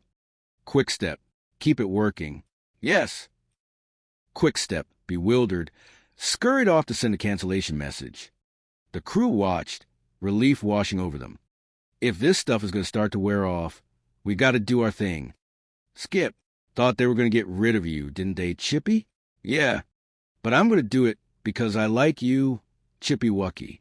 I like you, Bingy Wee, Bingy Winky. Bumble, now thoroughly incoherent, was trying to pat Quickstep's back. Finn, seeing that Bumble was still enjoying the gas, leaned in. What's your need, sir? It's a little bit more fresh air. Yes. A little bit more. Yes. This will clear his head, or make it more cloudy, depending on the effect. Suddenly, Gizmo, attempting to administer another puff of gas through the window, encountered a problem. Hey, get ready, you guys. It's stuck, Skip. The window's stuck. I can't open it. Bumble, inside, heard the commotion. What's so funny about that? My window being stuck is not a joke. Nothing is a joke. He began to chuckle again. Well, don't you get it, sir? It's a riot. The window's stuck. Sir, that's your funny little potato peels. I'll go along with that. It's funnier than potato peels. Ha! His euphoria, however, was rapidly fading. What are you 8 balls doing here anyway? How am I right here? Just try to open your window. Sir, yes, but remember, I'm Chippywucky. Get my own window open. What is this, Chippywucky? Are you out of your mind? McGinty? Out of your mind. At that moment, Quickstep, having diligently sent the message, returned, puffing and panting. Sir, I ran all the way, mission accomplished, Commodore.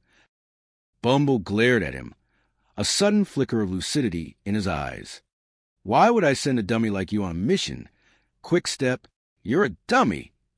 The laughing gas was clearly losing its potency, replaced by his usual irritable self. Quickstep, however, was oblivious. But, sir, you specifically ordered me to radio Comfleet and cancel Ensign Plimpton's fitness board. You said, it, verbatim. Bumble's face turned purple once more. By what? Sir, you said, and I quote, sir, get going as fast as your fat little legs will carry you. You dithering dodo. Have you lost the last few marbles that you had? Quickstep? Why would I want to cancel it? If anything, I want the thing on this hyena. Speed it up. Now look, Chippy, now I can't. He struggled with the stuck window, his rage building. I don't know what you're trying to pull here, McGinty, but I'm going to drive over to Radio Shack and take care of this myself. Get away from my window, you thugs. A big thing. Just let me open your window. Come here. Gizmo, still trying to administer gas, inadvertently let out a blast that went directly into Bumble's face again as Bumble opened the window with a sudden lurch. Bumble inhaled, his eyes immediately glazing over. That is not bigalingy. Well, you are when the window's open. Gizmo. Yeah, I do want to do this to an old pal. Chippy, after all the laughs we've had together. Bingy Wingy. Finn, seeing his window of opportunity closing, barked orders. About 2 hours spent on that wire. Quickstep. Fair weather. Friend, what is going on here? We're just trying to open up this window for the Commodore. Now, we're going to go see if we need some help with the wind and the Jeep. Quick, we've got to give. Another belt with this stuff. Otherwise, Mr. Plimpton's a goner. Here, Gizmo, take this. Now, when I get his attention, give him a blast. The rest of you guys follow my lead.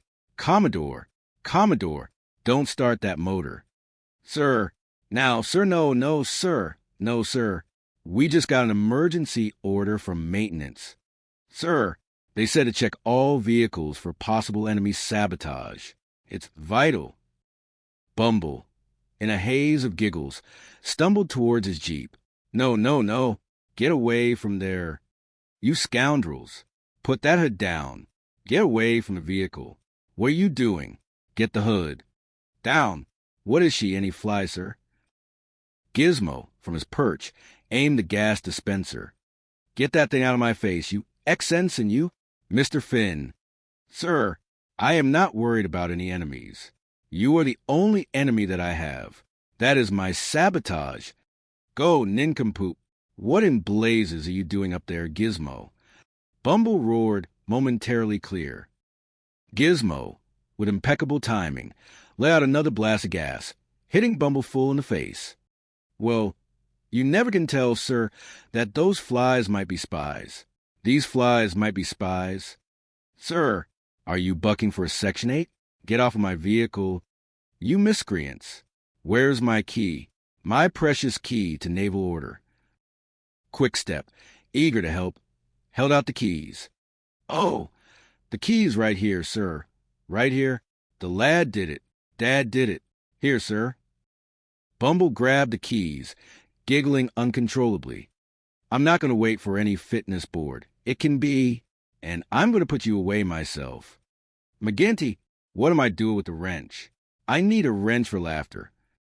He stumbled towards his Jeep, then turned to Finn's crew. Hey, Chippywucky, come on down. Join in the fun, Bingy Wingy.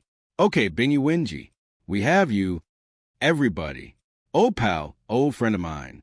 Do you love a country? Ha. He was now skipping around his Jeep.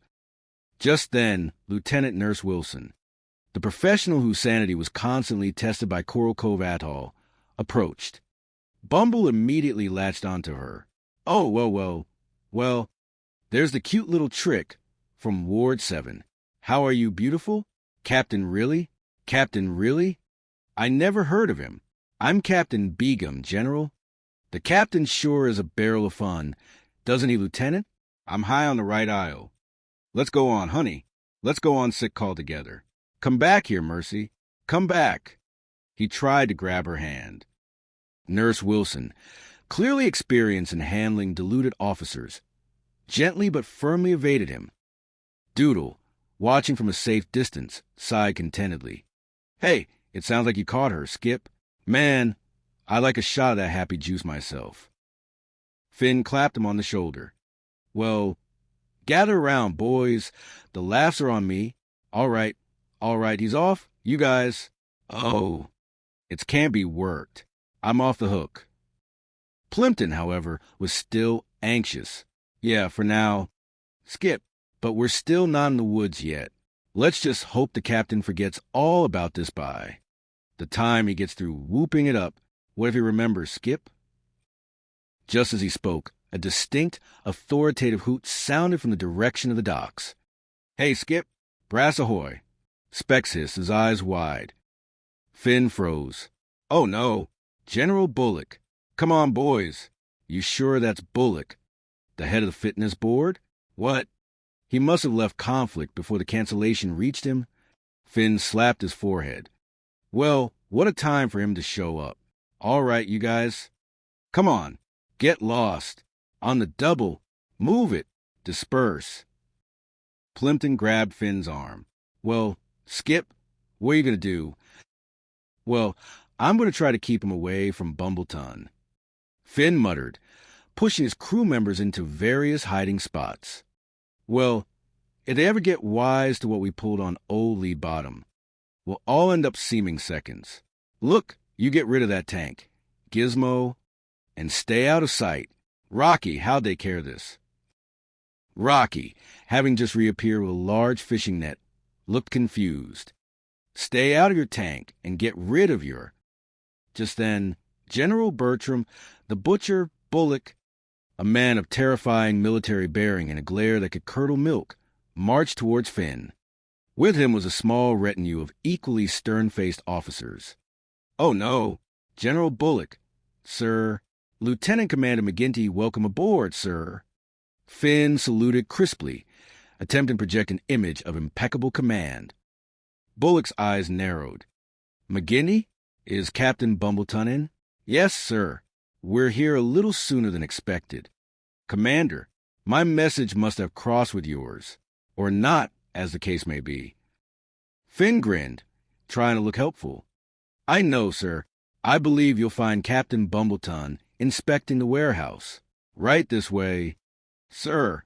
He started to lead Bullock in the wrong direction, away from the Jeep and the currently giggling Bumble. Sorry to hear about your man. Plimpton, sir. A real tragedy for his record. Bullock merely grunted. Yes, sir. And if it's all right with you, sir, I'd like to put in a good word for Mr. Plimpton. He's a fine executive officer. Sir, bright future. Maybe. Bullock looked at Finn, his expression suspicious. Well, I can't understand why, McGinty. You're a little early in the day to be whooping it up. Commander, what does that smell? Is it merriment? Finn chuckled nervously. Oh, well, it's a special occasion, General. You see, one of the nurses just got engaged, yes, and they're throwing her a party, and well, you know, like this is a spontaneous burst of camaraderie, a bonding experience. Bullock's glare hardened. Now, hold on. Commander, is it possible that Binghamton is participating in this unregulation frivolity? Finn laughed heartily, feigning indignation. Oh, no, sir. Captain Binghamton is not the kind of man, sir, to be partying during duty hours. Not our lead bottom. Never. Right here. Sir, this way to the warehouse, sir. Lots of dust. Very serious, non-giggling dust. He tried to push Bullock past Bumble's Jeep, where Bumble was now attempting to dance a tango with an imaginary partner, all the while muttering about singing pineapples. Don't! Captain! Please! Quick-step yelled from behind a stack of crates, seeing Bumble in full swing. Bullock stopped dead in his tracks, his eyes falling squarely on the sight of Commodore Bumble, attempting to perform a grand jeté next, to his jeep, warbling a tuneless opera. Well, that's Bumbleton, all right. Come on, honey, live it up. That's an order. Come on, let's go. Finn quickly intervened. No, sir. You don't understand. He's having an episode. Sir, a recurrence of the dreaded tropical malady. Bullock brushed him aside. Lay it, McGinty. It was a nice try covering up for your CO. But it didn't work. This man is a disgrace. An utter, profound disgrace. An officer of the fleet dancing with himself in broad daylight. At that moment, Bumble, spotting Bullock, rushed forward, still in his gaseous euphoria. No. Hi, Quinny Winnie. Oh. Hey. Oh, he's starting to die. Please. Hey. Who are you, beautiful? What are you doing up here? Tension? How do you use it? Bullock's face was a study in pure, unadulterated fury.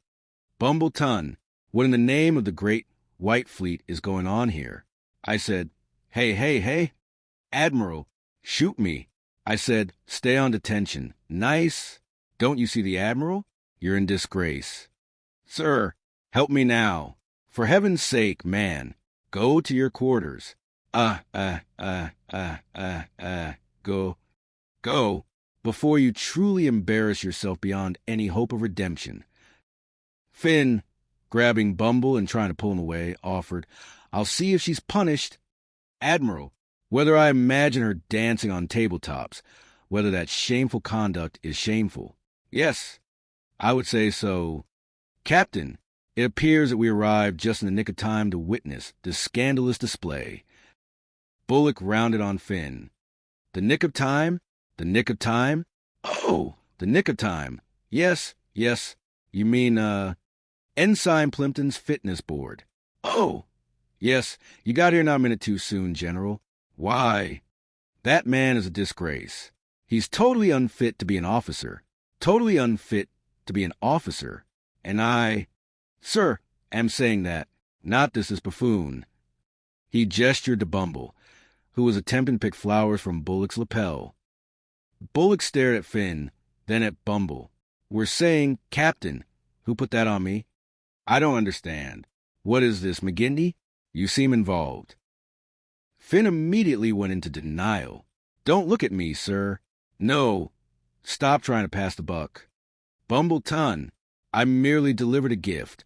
It's all a misunderstanding. Bullock was not fooled. And you want us to pass on the fitness of one of your officers, Bumbleton. Is that correct, sir? Bumble, in his fading, gassy state, looked confused. Oh, yes, I do, General. I don't let all this fool you, sir. This is just something that McGinty thought up to get Plimpton off. A cunning ruse. Bullock merely raised an eyebrow. Well, Mr. Plimpton doesn't wear roses, sir. Now, McGinty, you're mixed up in this. Aren't you?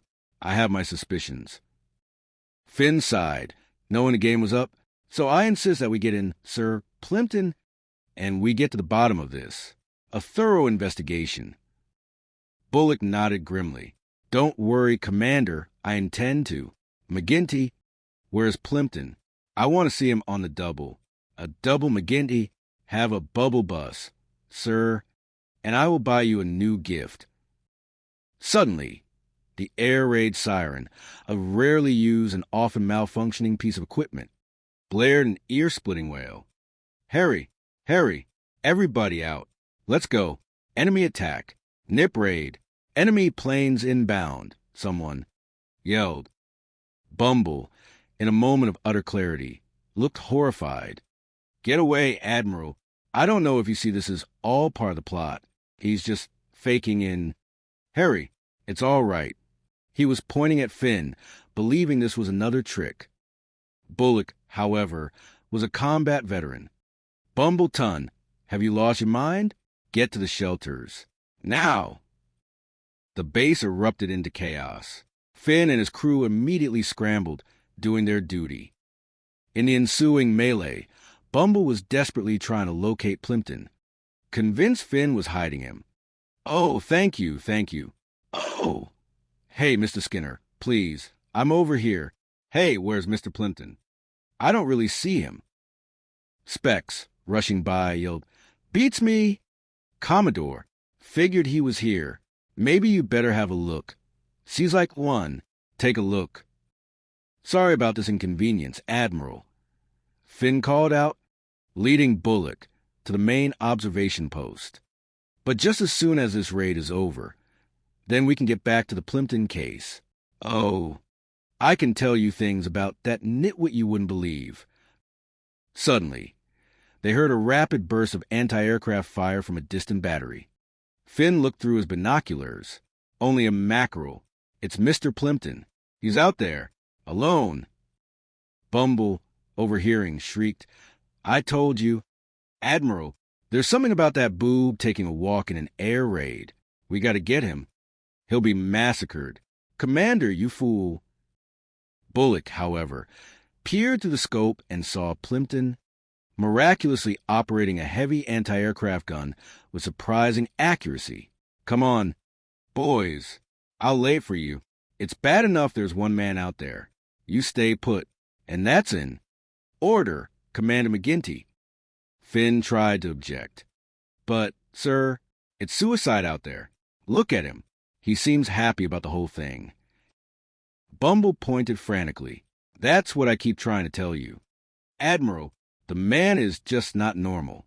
He's smiling in the face of death. Who does that?" Bullock narrowed his eyes. "Oh, will you pipe down, Bumbleton? He's getting closer to that nip zero. Chippy, get in here. Hey. Yeah, he's got one, and I swear that he didn't even aim." Doodle, meanwhile, watching through another pair of binoculars, cheered. "Oh, Mr. Wing, you always shoot, sir. The Dead-Eye Plimpton, yes, sir. The Dead-Eye Plimpton." "The Dead-Eye Plimpton?" Bullock scoffed, watching as Plimpton, with a final, expertly placed shot, sent the enemy plane spiraling into the sea. "Hey, one-handed. Hey, hold it right there. Right in the tail. Why, Mr. Plimpton lifted the whole bunch of them. Single-handed." Bumble scoffed. "He always does.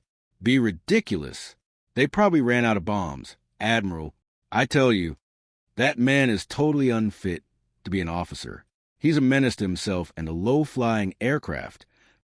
Bullock turned to Bumble, his expression finally softening, a rare occurrence. "Lay that Bumbleton. Anyone who would stand laughing in the face of death, like that brave lad, was born to be a combat officer. You, sir, are mistaken. Plimpton is a hero. A mad, grinning, trigger-happy hero, but a hero nonetheless." Finn stepped forward, attempting to conceal a triumphant grin. "Ah, you're right, sir. You see, Captain, I told you it was a mistake to call that fitness hearing. He's got the heart of a lion. Sir, if a slightly deranged lion." Bullock, however, regarded Finn with a new, speculative glint in his eye. "I don't know about that, McGinty. After what I've seen around this base today, I'm beginning to have grave doubts about you as well. Now, come on, let's go out and congratulate that marvelous young man." He strode purposefully towards Plimpton's position. Finn merely shrugged, a subtle smile playing on his lips. "Yes, sir. Bye-bye, Captain Bumbleton. Doot-doot. Come on, everyone." Bumble, left alone once more, slumped against the railing. "Why me? Why is it always me? Another plan ruined. Another attempt at rectitude thwarted by sheer, unadulterated madness." Hours later, the sun dipped below the horizon, casting long, purple shadows across Coral Cove Atoll. Ensign Plimpton, still slightly shell-shocked but now wearing a proud, if somewhat dazed, smile, was being hailed as a hero. Finn McGinty clapped him on the shoulder. "Mr. Plimpton, you were, well, magnificent is the only word for it. Utterly magnificent." Plimpton blinked. "Magnificent? What did I do? I just pulled the lever, skipper. It went bang. Rocky Ridgeback stepped forward. He shoots down an enemy bomber all by himself, out in the open, all alone, in a major attack, and he says, "What did I do? He's a marvel, sir." Finn beamed. "Well, Mr. Plimpton's always very modest. Sir, it's one of his many charming qualities. You shot down an enemy by myself? Sir, Ensign Plimpton has a request." Bullock, thoroughly impressed, nodded. "Request? Yes, sir." Plimpton swayed slightly. "Permission to faint, sir." And with that, he crumpled to the ground in a dead faint. Finn quickly knelt beside him. "Yes, I was saying, sir, Ensign Plimpton's very modest. Sir, he simply can't handle all this praise. You look, I've got it, General, don't you? Sir, I'm not going to do this. I'll show you." Meanwhile, back in his office, Commodore Bumble was muttering darkly about Finn McGinty's perpetual ability to snatch victory from the jaws of defeat. He was, as usual, trying to hide a stash of his personal comforts from his pesky nemesis. "All right, I'll bring the champagne over here, Myrtle," he ordered, trying to secretly place several bottles of bubbly into an old piggy bank. "But, sir, it's no use trying to hide it, no matter where you put it. McGinty and his gang will get it. They always do. Sir, they're like bloodhounds for illicit libations." Bumble scoffed. "Not this time, Myrtle. This time, I've got it.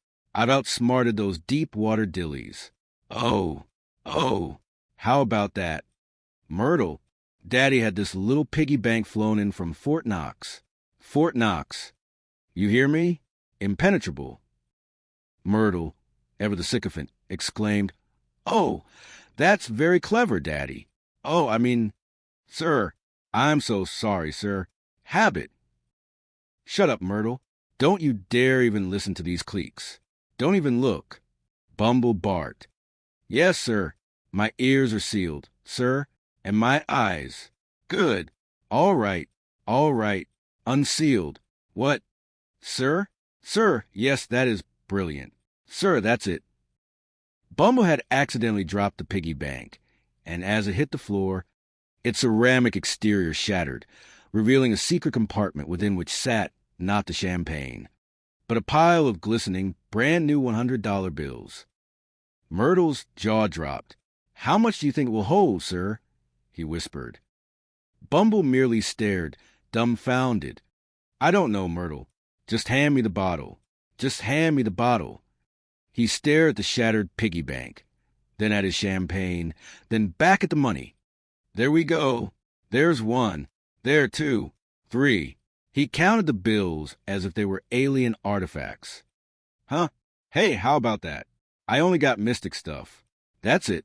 12 bottles of champagne. Stolen from underneath my very nose." He roared, clutching the bills. "I tell you, Myrtle, we have got to do something about McGinty and his crew. Somehow, somewhere, we've got to get rid of them."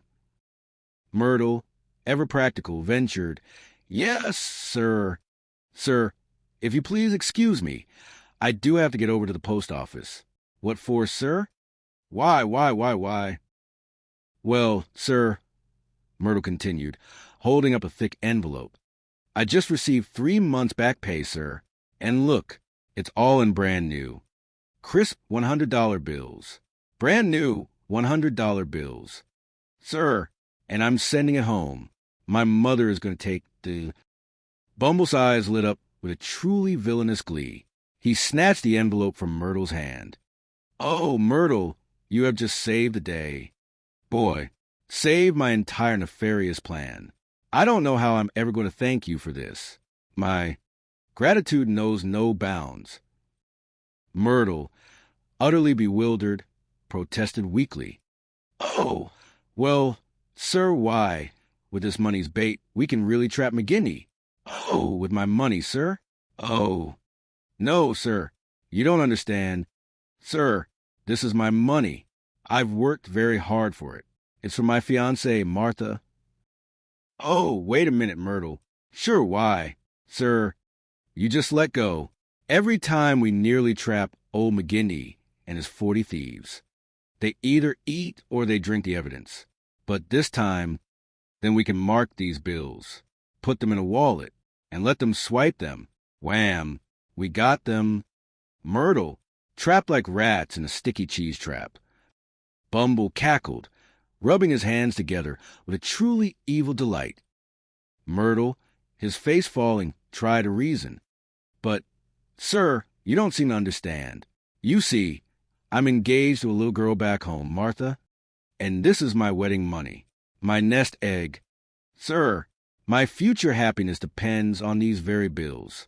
And, sir, Bumble, however, was deaf to his pleas. He slapped Myrtle on the back with enough force to send him sprawling. Oh, thank you, sir. I knew you'd get it back. Okay, you ain't even thinking of getting married at a time like this. Myrtle, a global conflict is hardly conducive to conjugal bliss. Well, you sit down there, and write down these serial numbers as I give them to you. I have my ledger here. Now, I am going to get McGinty if it takes every cent you've got. Myrtle, L 9-3-9. O, L 9-3-9. O, write it down, man. Speed is of the essence. Myrtle, tears welling in his eyes, reluctantly began to transcribe the serial numbers, his dreams of domestic bliss slowly crumbling into dust. Meanwhile, out at a secluded quay, Finn McGinty and his crew had stumbled upon the remnants of Bumble's earlier shattered piggy bank and, more importantly, the dozen bottles of champagne. Hey, you guys, this looks like a good spot right here, Doodle exclaimed, holding up a bottle. Nice and remote, and with refreshments. Rocky peered at the champagne. Yeah, it's fun. Hey, let's move. Oh, boy. Hey. Hold the phone here. Well, what's with the champagne? It's not standard issue. Something funny's going on here. Skip? Finn, taking a bottle, examined it closely. This isn't GI issue, Rocky. Not by a long shot. All right, Specs, where'd you get the bubble water? And don't give me that yarn about you got a care package from French Underground. Specs shrugged. Would you believe it, sir, if I told you these bottles would have washed ashore? Skipper? After a particularly energetic tidal wave, perhaps? Finn scoffed.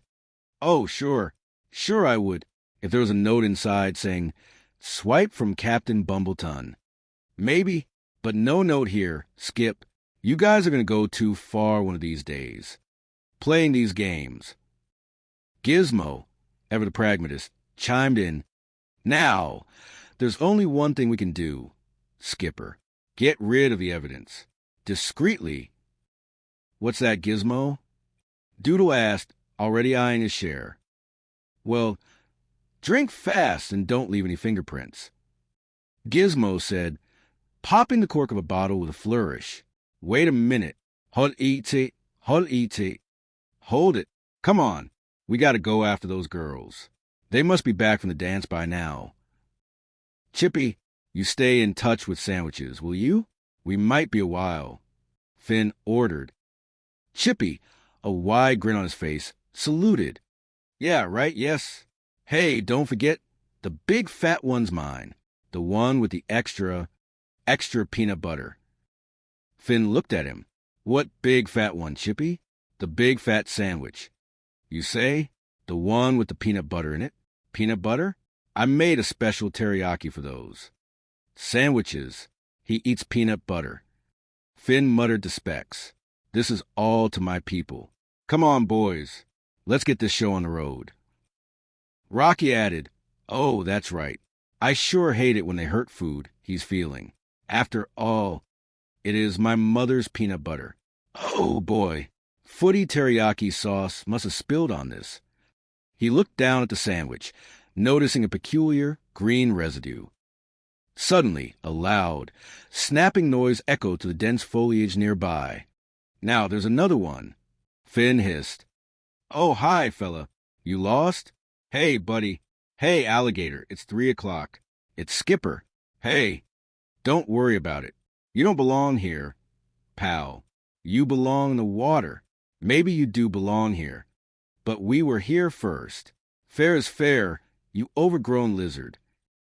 The creature in question was a rather large, imposing alligator, its eyes fixed intently on Doodle's peanut butter sandwich. All right, Skipper, Skipper, Rocky said, putting a hand on Finn's arm. Now you stand back. I'm going to answer to the United States Navy. And that's an order. The scaly fiend will answer for his aggressive food-seeking. Finn, with a mischievous grin, observed the scene. Wait a minute. Rocky, eating an officer's food is a federal offense. Chippy, Chuck, what's the matter? Boy, what's the no? Hold on. Hey, Doodle, how'd you get into this predicament? Doodle, with tears in his eyes, pointed a trembling finger at the alligator. He was eating my peanut butter sandwich. Skipper, the special one. Finn clapped him on the shoulder. Skipper, you got to do something. How about I do something? Do something. Rocky, Chippy, Chuck, your gun. Then draw your gun. Draw your gun, boy. Gun. All right. You little pipsqueak. Now you're going to get it. Rocky, meanwhile, had actually drawn his pistol and was aiming at the alligator, who had calmly taken the sandwich and was now munching on it with relish. Oh, no. Look. Skip. He's picked up Mr. Plimpton's gun. The brute has disarmed my executive officer, and he's treating it like a trained man. The alligator, having finished the sandwich, now looked up, a surprisingly docile expression on its scaly face. It nudged Plimpton's pistol with its snout. Finn, an idea forming, approached cautiously. Hey, Skip, he likes me. He's smiling. Careful, careful. Specs, maybe indigestion from the teriyaki? Specs mused. Yeah, probably somebody he ate. Easy does it now. Easy, boy. Nice boy. Nice boy. The alligator, in a display of surprising obedience, nudged Plimpton's pistol back towards him, gave him back his gun. How about that? A friendly alligator. Boys, a veritable gentleman of the swamp. Doodle, ecstatic, piped up, Skip, can we keep him as a mascot for the boat? Please, Skip, please? Finn shook his head, but his heart wasn't in it. Mascot? Are you kidding, Doodle? No, really? Skip, I ain't got a name for him. He looks like an old cousin of mine. We can call him Sidney. Sidney, Skip. Can I keep Skip? Can I, please? Gizmo, ever the opportunist, rubbed his chin. How about Skip? Look at the size, man. We can make a fortune. Hey, you know what they're getting for alligator shoes, Skip? He's a walking gold mine. Finn glared at Gizmo. Don't do it, Sidney, Gizmo. Forget it. Forget what I said. Look at me. I wear sneakers. Gizmo, sneakers. All right, son. I apologize to the creature. Hey, watch out. Look at the little teeth. Down, boy. Down. Down, boy. The alligator, whom Doodle immediately named Sidney, retreated into the bushes, seemingly satisfied with his peanut butter meal. Later that evening, in a secluded, dimly lit corner of the Coral Cove Atoll Officers Club, Commodore Bumble, clutching a neatly wrapped packet, embarked on the second phase of his ingenious trap. Oh, that's what I like, he muttered to Myrtle, who hovered anxiously nearby. A nice, peaceful evening. Darn it, there's nobody here. Not a pickpocket in sight. The scoundrels. Oh, good. Sir, now can I have my money back? Myrtle ventured, his eyes wide with a desperate hope. Bumble scoffed. Well, just stop with the money back. Myrtle, never mind that. You'll get your money back at the court-martial. You hear me? For insubordination. Come on, let's do this. He looked around, a new idea forming. Wait a minute. Maybe it's just as well those pirates aren't here. I've got a better idea. Quick step. I will just drop my wallet somewhere around here where they can find it very easily. right where those scoundrels, McGinty's crew, always congregate. Then when they pocket the money, wham. Oh, it's brig time. Forever in the brig. Myrtle's face fell further. Sir, couldn't I keep one bill? Just one. For Martha. Stop with that sibling, Myrtle. I'm telling you. You're doing this for the Navy, for me, for righteousness, for the glorious naval bureaucracy. Bumble dramatically tossed his wallet, carefully loaded with Myrtle's marked $100 bills, onto A, table partially concealed by a wilting potted plant. Perfect spot. They can't miss it there. Huh, all right, we've got the cheese and the trap. Now, all we have to do is go back to the base and wait for the rats to come home. You know, Myrtle, this is the happiest day of my life, my greatest triumph. Myrtle sighed. Mine too, sir. Mine too. Though it's a peculiar kind of happiness that makes my stomach churn. Bumble ignored him. Well, stop giggling, Myrtle, and come on, boys, to the surveillance post. Meanwhile, Finn and his crew were returning to the Coral Cat, their earlier revelry fading into a comfortable weariness. Well, that was a real blast. Wonderful. All right, you playful boys. Listen, let's get out of these party duds, because you never know when you know who will pay us a surprise. Visit, Finn ordered, gesturing towards their less-than-regulation attire. So let's go for it. Clean up that boat and get ready for inspection. My nose is still stinging from that champagne. Specs, however, was still bothered by their new friend. I'll tell you what. Fine. I still don't know why we couldn't have brought Sidney back as a mascot. He was so charming. Finn rolled his eyes. Well, now I'll tell you why, Specs. Because if one of our crew is missing, I don't want to have to take Sidney down to the infirmary to have his x-rayed stomach explain where he is. And what do you want to do out there, Specs? He looks so lonely and... Doodle, meanwhile, had been distracted. He'd found a particularly scrumptious-looking sandwich and was devouring it. Well, all right. Okay, don't worry about it. You can visit him every Sunday and bring him all the peanut butter. Sandwiches you want.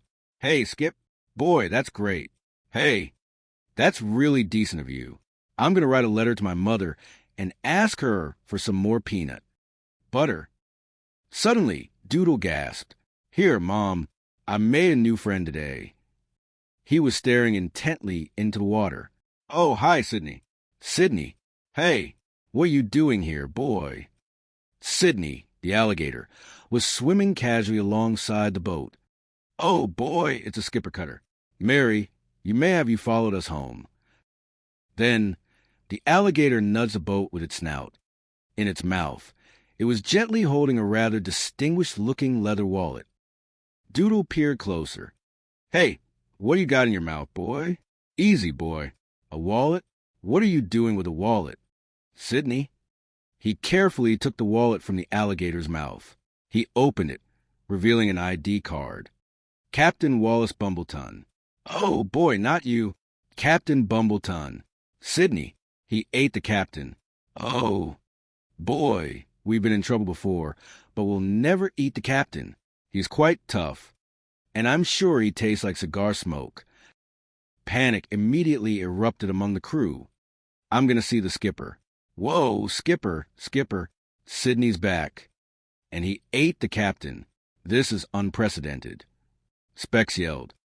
Finn, who had been below deck, emerged, looking confused. What are you talking about, Doodle? What's all this about eating Captain Bumbleton? Doodle, trembling, thrust the wallet and ID card at Finn. Sidney just came back to my shack, and he had a wallet in his mouth. Skipper, and here's the ID card. That's all that's left of Captain Bumbleton. Skipper, he's gone. Finn stared at the ID card, then at the frantic Doodle. Are you trying to tell us that your alligator friend ate old Leadbottom, my old nemesis? Gone. Just like that? Eaten? He felt a strange mixture of horror and grim satisfaction. Rocky Ridgeback burst out laughing. Hey, how about that? Let's hear it for Sidney. Hip, hip, hurrah! Hip, hip! Finn clapped his hands together, bringing order to the chaotic celebration. Now, easy does it, will ya? Will ya quiet down? Yeah, knock it off. You guys, we gotta do something fast. This is not good. Oh, the poor alligator. Eating the captain. Oh, he's liable to get in the chest for this. We have to act swiftly. Where did you guys put your clown? In Plimpton, emerging from below, his face pale, joined the fray. Now, look, I'd like to believe this as much as you fellas, but this is too crazy, Skipper. An alligator eating an officer? That's unheard of in naval jurisprudence. Finn sighed. Now, if you don't believe me, Pip, ask Sidney. He's right here. He's in Doodle's shack. He's currently burping. If that's any indication of the meal he just consumed, well then, come on. Let's go. Let's find out what this is all about. Plimpton exclaimed, eager to verify this fantastical tale. A few moments later, in Doodle's tiny peanut butter-scented shack, they found Sidney, lounging placidly. Commodore Bumble, however, was nowhere in sight. Just as the crew burst in, Bumble himself, looking thoroughly ruffled but very much alive, emerged from underneath Doodle's cot, covered in dust and cobwebs, clutching a small bent poker. All right, children praise. Bumble roared, startling Sidney. Captain Bumbleton. Sidney didn't eat the captain. Darn it. Finn groaned. I knew it was too good to be true. Another pipe dream evaporated into thin air. Bumble, seeing Finn and his crew, smirked malevolently. Boy, am I glad to see you, McGinty. Yeah, I'll bet you are. You scoundrel. You're all under arrest for attempted murder and general mischief. I'll take that. He snatched his wallet back from Doodle. I said I'll take that. Finn sighed. You said freeze, Bumbleton. Come here. I can know that, Governor, resisting arrest. Now that's a new charge. Plimpton, attempting to maintain some semblance of order amidst the utter chaos, spoke up. Well, sir, now, if we're under arrest, would you mind telling us what for? Commodore, what specific charge do you levy against these brave men? Bumble puffed out his chest. Yes, I'll tell you what for. Ensign Plimpton, for the theft of $900 from my wallet. That's what's for. And this is my ID card. He had it, the alligator, and it's mine. You see that? Right there. Proof. He brandished the card. All right, McGinty. Who's got the wallet? Yes, and the money? Where's the money? Sir, I am in charge here. Finn merely shook his head. Shut up, Pip. Stand there, and you'll take notes. You stand by with the serial numbers of those bills. Commodore. Bumble's face lit up. Serial numbers, McGinty? That's right, McGinty. I really got you this time. With the evidence. Incontrovertible evidence, you rascal. Now, which one of these thieves has my wallet?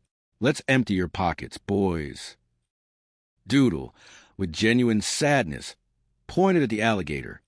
Well, none of them have it, sir. I hate to say this, but Sidney stole it. He has a weakness for shiny objects, and wallets are rather fetching. Bumble scoffed. Sidney?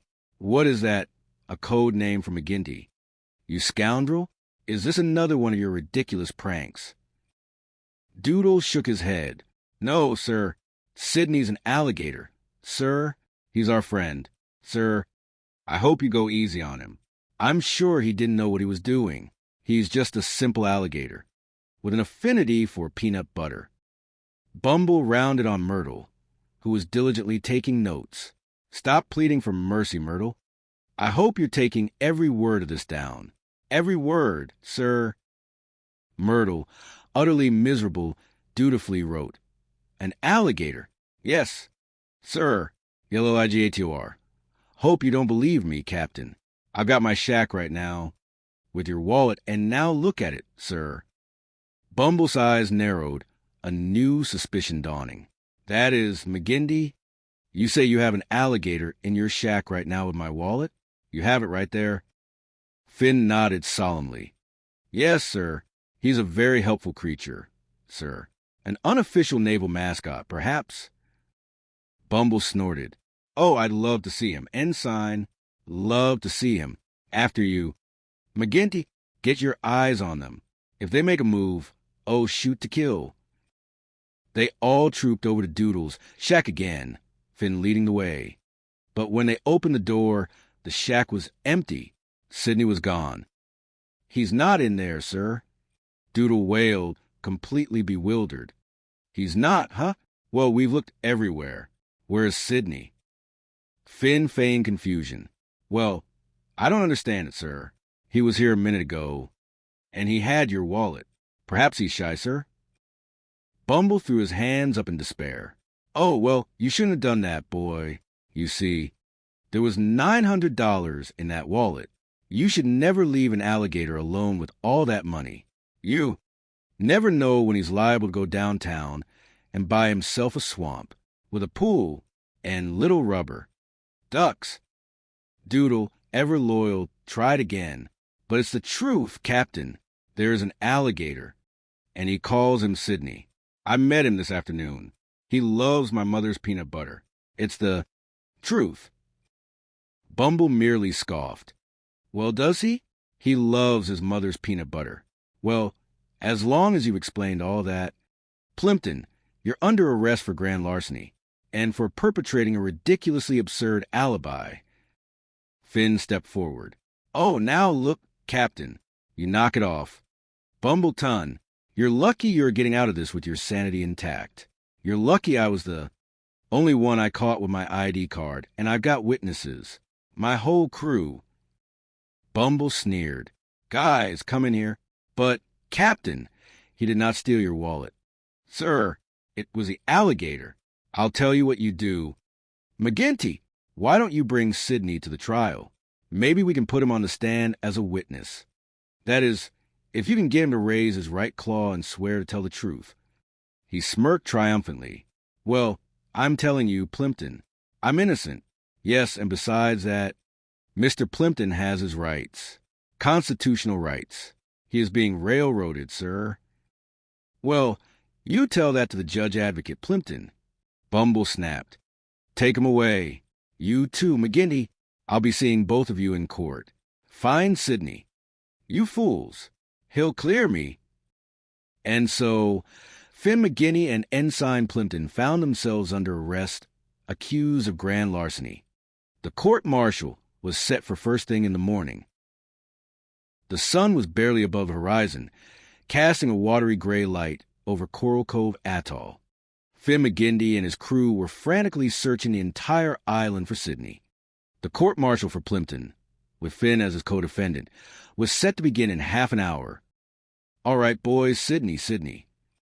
Doodle called out, carrying a large jar of his mother's homemade peanut butter. Here you are, Sidney. Get your homemade Mr. Plimpton's peanut butter. It's irresistible. Fleet anyone named Sidney. There's Sidney. Where's Sidney? Where's Sidney? Yeah, with alligator in sight. How about you guys? Nothing. Specs shook his head, looking exhausted.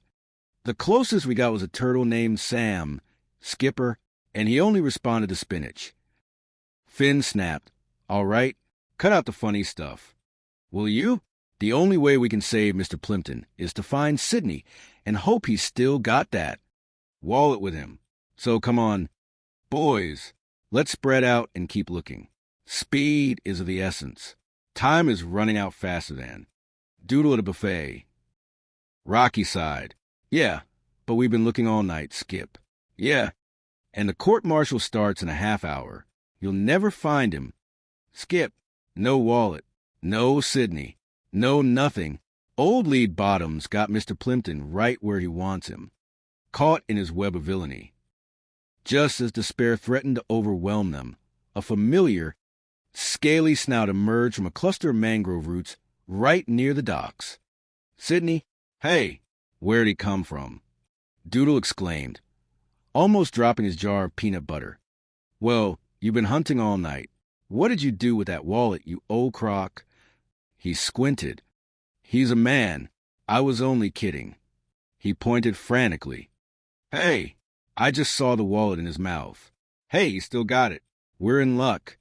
Boys, we're in genuine, verifiable, miraculous luck. Finn's eyes widened. Yeah, we're in luck. All right. Do I hear any volunteers to take that wallet out of the alligator's mouth? Any takers for a close encounter with dental destiny? The crew exchanged nervous glances, none willing to volunteer. Uh-huh. Yeah, that's what I figured, Finn grumbled. Well, we got to get that wallet to the court-martial. All right, I'll get a go. Yeah. Let's be nice, Sidney. How about Sidney? Sidney, boy. Sidney. Now this is from Mr. Plimpton. Sidney, your friend. Open your mouth. Sidney, open your mouth.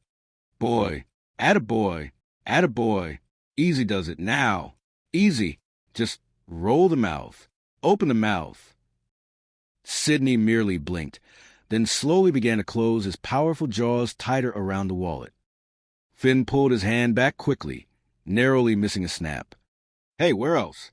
What's he going to call me, Lefty? Well, it's not going to work.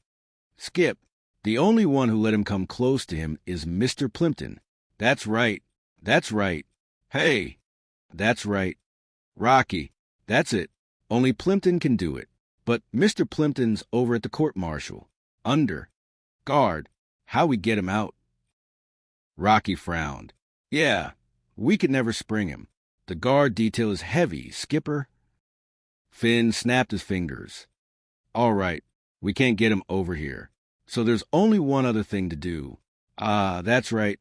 Sidney, you guessed it. We're going traveling. You're coming to court with us, you scaly hero. The court-martial for Ensign Pip Percival Plimpton III and Commander Finney McGinty was a grim affair held in the base mess hall, hastily converted for legal proceedings. The air hung heavy with the smell of stale coffee and impending doom. Commodore Bumble, radiating righteous indignation, stood before the three-officer panel, while Plimpton, looking remarkably composed given the circumstances, sat at the defense table. Bumble, pointing dramatically at Plimpton, began his prosecution.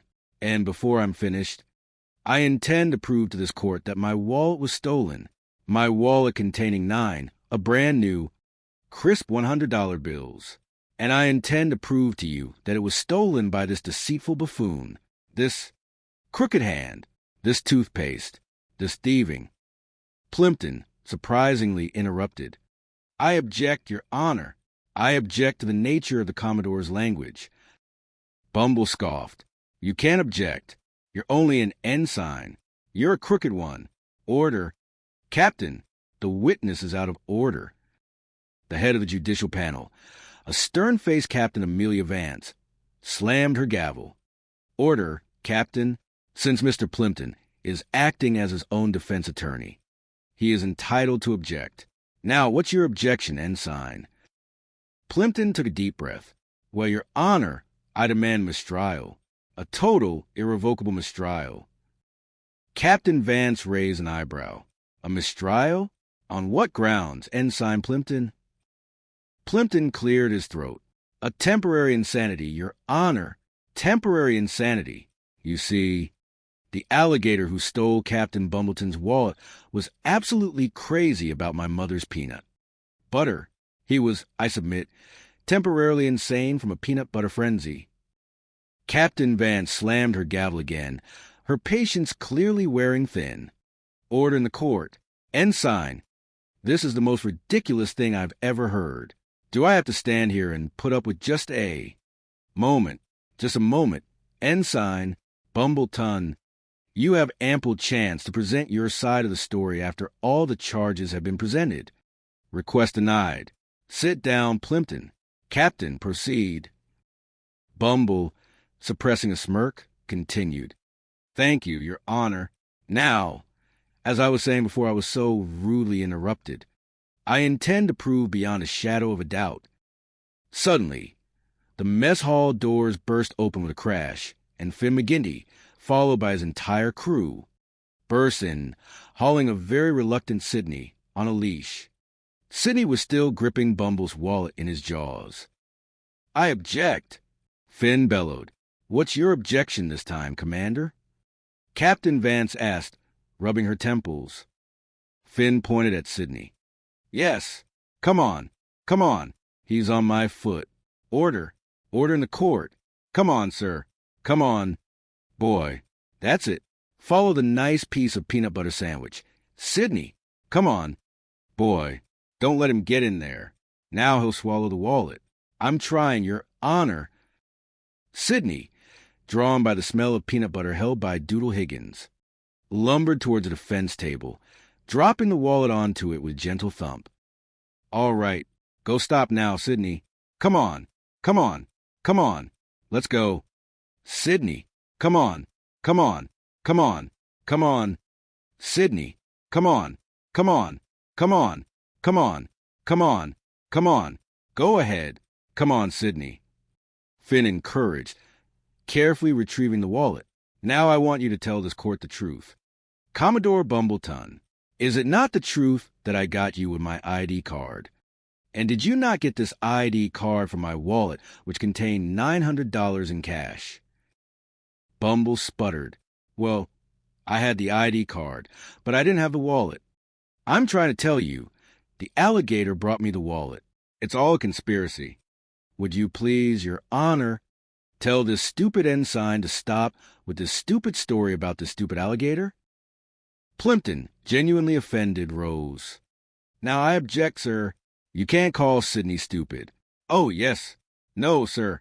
He may look stupid, but maybe he had an unhappy childhood. Perhaps his mother never let him have enough peanut butter. Bumble was beside himself. Oh, now we got an alligator with an unhappy childhood. I demand, Your Honor, that you tell him to shut up with his ridiculous dribble and answer my question. Apologize to my poor, traumatized wallet. Plimpton glared at him. Not until you apologize to Sidney. I am not going to let any stupid ensign tell me to apologize to some stupid alligator.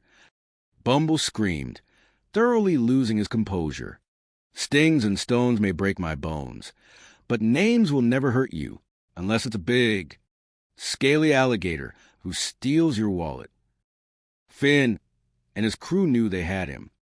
Captain Vance slammed her gavel one final time. Michael, it's obvious that you have nothing further to contribute to this case, except the fanciful story that your defense is based upon an alligator that's a wallet retriever. I have no choice but to what's going on back there. She was interrupted by the frantic efforts of the court to control Sidney, who had taken a sudden interest in the bailiff's trousers. Finn stepped forward, holding the wallet. As I'm sorry to interrupt the proceeding, sir, but we're here with some new evidence. On behalf of our defendant, Ensign Plimpton, may we have your permission to come forward and present it, sir? Bumble waved his arms frantically. No. McGinty, you'll get out of here. Captain Bumbleton, this is a farce. I'm in charge here. Captain Vance fixed Bumble with a piercing glare. Well, I'm sorry, sir. It's just that I'm trying to protect you, because McGinty, you see, you don't know him as well as I do. He's probably will decide whether or not this is a trick. Commodore Bumbleton, after all, we're all here for the same purpose. Aren't we? To see that justice is served. Bumble, defeated, mumbled, Oh, yes, sir. That's why I want to warn you. McGinty, bring in your evidence. Let's get this over with. Thank you, sir. Okay, boys, bring in the key witness for the defense. Finn declared, as his crew maneuvered Sidney right up to the defense table. Okay, that's enough. Bumble screamed. McGinty, this is an outrage. You'll get that monster out of here. Finn merely grinned. Oh, now, sir, is that any way to talk about our key witness? Sir, he's very sensitive. Order. Order. Boy, am I glad to see you. Sidney, got to hear the things he's been saying about you. I said a thing about you. Sidney, McGinty, get him out of here. Shoot him. Sir, McGinty. No. The alligator. Order in the court. Order. McGinty, get that alligator out of here. Finn looked at Captain Vance. Sir, you said, We could present our evidence, and besides, Sidney won't hurt anybody. Sir, as long as Mr. Plimpton's here, he's a model citizen, a pillar of reptilian rectitude. Bumble pounded his fist on the table. I demand you get that beast out of here. Now. Not until we present our evidence, sir. Finn countered. He winked at Specs. Specs, that wallet is in Sidney's mouth. Specs, delighted, exclaimed, It is? Oh, boy, am I proud of you. Sidney, I knew he could trust you. He decided to go straight. Say, what is this? A naval base or zoo? Somebody shoot him. Captain Vance, clearly losing control of the situation, slammed her gavel repeatedly. Order. Order in the court. McGinty, you'll have to produce the evidence or clear the court. Immediately. Finn smiled. Oh, yes, sir, yes, sir. Specs. Oh, sure, no problem. Okay, Sidney. Boy, open up. Come on, boy. Sidney, with a gentle nudge from Doodle and a promise of more peanut butter, slowly opened his jaws, revealing, nestled within, a pristine leather wallet. Doodle carefully took it out. Hey, where's he in here? Good boy, Sidney. Here you are, sir. Doodle presented the wallet to Captain Vance. Yes, he's his wallet. Exhibit A for the defense. Bumble roared, his eyes bulging. This is not my wallet. He's lying. He's lying, I tell you. This is all a trick. Captain Vance, however, opened the wallet. Wait, Captain. He's got your initials on it, sir. Right there, WB.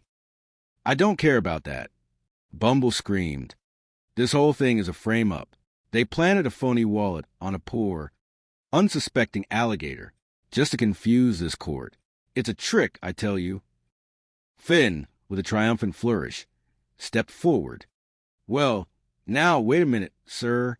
Wait a minute. Well, look here, sir. This is your wallet. Commodore. Oh, and see? Here are my brand new 9 crisp $100 bills. My hard-earned money, sir. Captain Vance looked at Finn, then at the money. Your money, Commander? Are you sure, Lieutenant Commander McGinty? Oh, I'm absolutely certain, sir. Finn declared. You see, Your Honor, when Captain Bumbleton set this trap for Commander McGinty, he didn't realize he was using my back pay, the money I was saving for a very important scientific experiment involving banana slugs and a small generator. Captain Vance's expression hardened. Your Honor, I drop all charges against Ensign Plimpton and Commander McGinty. Aha! So that's the way the cookie crumbles, Captain Bumbleton. It was a trap, an obvious, transparent trap. She slammed her gavel again. All right, who is trying to frame who? Captain? For perjury. For attempting to defraud the United States Navy. For wasting the court's time. With a story involving a peanut butter crazed alligator. Bumble, completely undone, could only stammer. Honor, sir, as lawyer for my own defense. The old defendant, charged the new defendant, Captain Wallace Bumbleton, with trying to frame my client, a poor, defenseless alligator. It's utterly outrageous. He was pointing at Sidney, then at Bumble, completely muddled. Finn and his crew, however, were triumphant. Bumble's grand plan had backfired spectacularly, and he was now facing charges himself. As Bumble was led away, still protesting about conspiring condiments and alligator perjury, Finn and his crew erupted in cheers. Come on, get on down. Finn clapped Plimpton on the shoulder. You might be Plimpton, you might be Abby. You're not going to blame us, sir. After all, how would you like it to call it stupid? It's not stupid. It's brilliant. Look at him. Give it to me. Now, give a chance. Give a chance to party. To some terrible Uncle Finn. Plimpton, shaking his head, managed a weak smile. You know this isn't bad booze, Skip. For domestic, it's all right. Gentlemen, I give you now the man of the hour. The genius of the courtroom. That Clarence Darrow from Chagrin Falls, our own Ensign Percival Plimpton 3. The mess hall echoed with renewed cheers and applause, Sidney adding a low, satisfied rumble from his perch near the discarded peanut butter jar. A few days later, life on Coral Cove Atoll had returned to its chaotic version of normal. Commodore Bumble, his dignity shredded, had been confined to quarters pending further investigation into his rather bizarre scheme.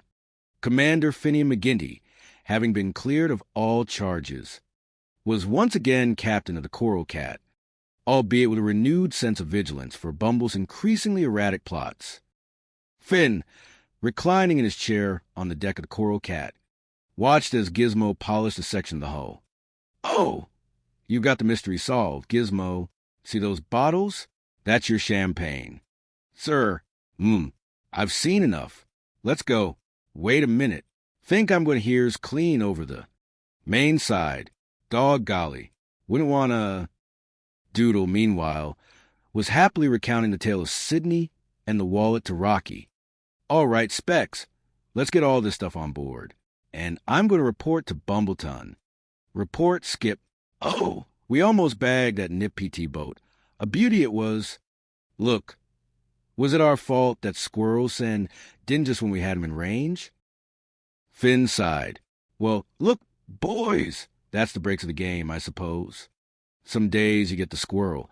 Some days the squirrel gets the nuts, so to speak. Breaks my bad luck all day. Sure like piling up on that sandbar. Losing that case. Here, what are you guys griping about? I was sitting on it when I went overboard. We were lucky to get back at all. Do you guys know what day it is, anyway?" Doodle piped up, "Friday the 13th, Skip. Friday the 13th. Finn slapped his forehead. "Oh, brother, no wonder everything went wrong. I knew we should have stayed in bed today. Never leave. Your bunk on Friday the 13th. Plimpton, who was meticulously oiling a deck gun, interjected, "No way, you guys, knock it off. Now, the first thing you know, you're going to be looking for ghosts in the rigging. Believe me, Friday the 13th is no different than any other day. Superstitions are for landlubbers." Finn nodded in agreement. "I think absolutely. And nobody with any sense believes that superstitious jumble. So help me. Plimpton, if it's the last thing I ever do, I'll see that you'll get 10 years in the brig for every bone that you put a misplaced belief in. Superstitious nonsense, of course." Just then, Lieutenant Quickstep, Bumble's perennial whipping boy, burst onto the scene, looking even more flustered than usual. He stammered, "How well we're not. Whether to sit down, Captain. Me? You're all on edge. Sir, don't you try and soft-soap me, sir. Sir, Mr. Plimpton didn't mean any harm, sir. You see, the fellas were all superstitious. And all he was trying to do is to prevent a black cat from jumping on the Coral Cat. So that's all. Yeah, that's right. You know, like black cat is 7 years bad luck. And you multiply that by Friday the 13th, and I'll represent me. Sir, don't you worry about your bad leg, and never heard a naval career look at Long John Silver. Sir, it's all just preventative naval superstition." Bumble, who had surprisingly appeared from his quarters, heard Quickstep's explanation and scoffed. "I've never heard such pathetic excuses for an attack on a superior officer in my life.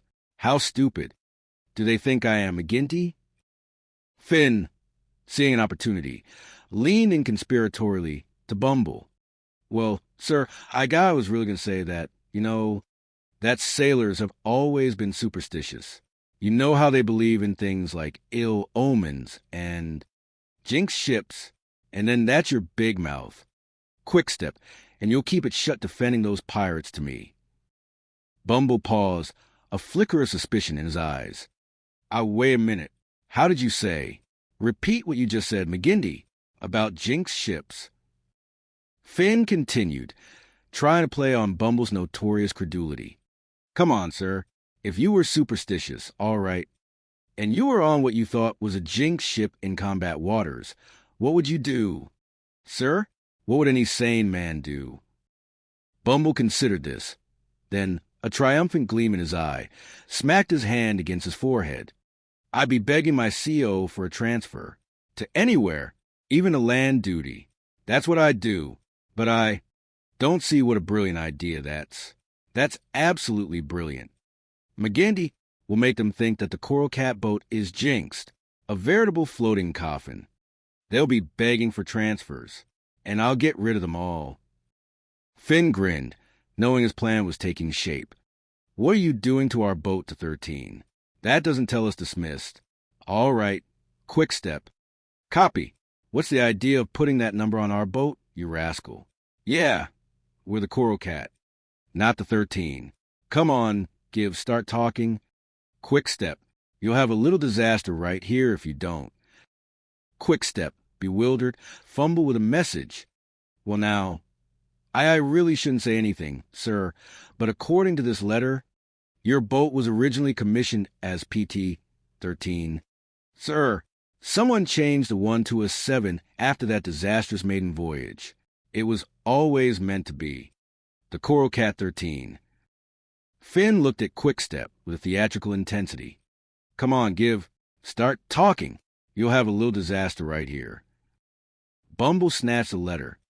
All the gory details are right here in this report. Nothing, sir, nothing. I told you. Just change the number on their boat and keep your big fat mouth shut. Quickstep. Finn, however, feigned alarm. I don't wait a minute. Commodore, if there's something in that letter we should know about, I think we have a right to know. Bumble clutched the letter to his chest. I will decide what you should know about around here. McGinty, but that's a quiet. You take that letter back to my office, and you file it. Then you meet me back in my shack for inventory. Move. Hubba, hubba, hubba. The same goes for you and your pirates. You take the Coral Cat boat, and you move. Move. Move. As Bumble stormed off, Finn grabbed a letter from a trembling Quickstep. Now, Commodore, what's going on? There's something about all this that just doesn't smell kosher to me. He's too excited. Specs, reading over Finn's shoulder, concurred. Our sentiments exactly. Skip, and there's only one way to find out what old Lee Bottom is really up to. There you go. Stick it. It was easy as far when I excuses Monesco. Finn quickly read the document, his eyes widening. Hey, guys, big news. It says here she really was commissioned PT-13. Oh, no, on her first day out. The whole crew was drowned. Doodle gasped. The main drowned. That says right here. They were blown up when the gas tanks exploded. That was a second crew. Oh, I see it says she lost 2 crews. Skip, look at all the accidents she had. They never could find out why. No wonder she's been a floating Jonah. A jinx. Guys, we're living on borrowed time. We're cursed. Finn, however, quickly recovered his composure. Oh, come on, you calamity hounds. Knock it off. PT-73 or 13, she's still the same boat. She's been mighty good to us. I'll put this letter back in the files, and forget it. You read me? Forget it. Forget it, Skip. No buts about it. And the next guy who opens up his yap about jinxes or Jonas answers to me. Understand? Move. Finn, however, knew what he had to do. He went straight to Bumble's office, the incriminating letter tucked safely in his pocket, a mischievous glint in his eye. Too bad, sir. It'll never work as long as Commander McGinty is around. Myrtle confided in Bumble, who was gleefully preparing a fresh set of transfer papers. He's too wily. Bumble cackled. He is not going to be around. You nitwit. We're ready for Phase 2. I'm sending him up to conflict as a special courier tonight. So, good riddance to that scoundrel. And while the cat's away, we'll lower the boom on the rats. Daddy's little revenge. He gloated. Just then, Finn McGinty, having intercepted the message, appeared in the doorway. Oh, it's you, Mr. Plimpton. Hey, you guys, see that funny noise down the boat? Rocky Ridgeback, who was attempting to pick up a drop wrench, shrugged. No, I didn't hear anything. Come on, Mr. Plimpton. We got enough problems as it is without you starting to imagine things. Why didn't you go back to sleep? Specs? Suddenly, a loud, ominous thump-thump-thump echoed from the direction of the docks, followed by the distant rumble of the Coral Cat's engines starting, seemingly on their own. What was that like to Semi-3? Bumble muttered, startled. You mean the 13? Oh, boy, what a time for the skipper to be away. There's no one on board. Huh, who started the engines? McGinty is gone, and the Coral Cat is moving all by itself. Oh, this is magnificent. Myrtle, however, looked genuinely terrified. Well, I'm going to find out. Maybe we all better find out. The lights here, they come... Sir, I can hardly wait to see the expression on their faces when I pull the string. Bumble, meanwhile, had managed to convince himself that McGinty was part of some new, elaborate prank. Get down, Myrtle. Knit, with nobody pulls your string. The poster on all by itself like it was haunted or something. Only jinxed. She's a regular ghost. Ship. Ha! I knew it. McGinty, this is brilliant. I told him it was haunted. Finn, having seen Bumble's elaborate setup, pretended to be equally terrified. I'm down, guys. We all know there's no such thing as Google goes. Follow me. What could have started the mentions in that gun? Gizmo shivered. I don't know. I ain't hanging around to find out. Be fighting the nips is one thing. But this we're not getting paid for ghost hunting. Doodle whimpered. I calmed down. We're supposed to be sailors. The United States Navy. Supposed to be brave and fearless. And above. All men. Sounded like it came from below. Pull yourself together. Rocky, where I must have started those engines of fire that got you. That's truly spooky, Skip. Finn, with a knowing wink, then pulled a hidden rope, causing a small, rigged-up device to emit a strange, guttural wailing sound from the Coral Cat's deck. Well, I'll see. I told you guys there's nothing to worry about. All it was... It's a little black good morning, sir. Sir, they've arrived. And by gig, they're afraid to even get on PT-13. Bumble, watching Finn's crew cowering in the face of the haunted Coral Cat, beamed. This is my finest hour. Myrtle, my masterpiece. We gotta work fast before McGinty gets back from conflict. I've called you, men over here, to discuss your new patrol assignment. Starting tonight, you will sail the area between Kanaka tonight. Sir, on our boat? No, and the Mayflower. You know, of course. On your boat. What's the matter with your boat? Anything wrong with it? Anything wrong with it? McGinty? Oh, well, then, starting tonight, sir, Captain Bumbleton, sir. At that moment, a message courier, having rushed in from the communications shack, saluted nervously. An urgent message from Commander McGinty to his crew. Sir, top secret, sir, bleeding red. Bumble, snatching the message, smirked, blow-eyed. What? No for Peking Church addressed us cheaters, never proffering. I can't stand a scientist. Confirmed history of PT-13. Stay off boat at all costs. Advise you put in for immediate transfer to. Conflict for reassign. We'll meet you there. Ha! How about that? Myrtle? Just in the nick of time. Another brilliant move by yours truly. The cold-hearted scoundrel. McGinty abandoning his post and his boat out of fear. Finn, meanwhile, pretended to be horrified by the message, showing it to his crew. Yeah, that's everyone that has a whammy on us. Boys. Yeah, but he skipped. He came through. I know he wouldn't let us down. I bet he saw line up a new boat for us, sir. Bumble, overhearing this, quickly asserted himself. In charge.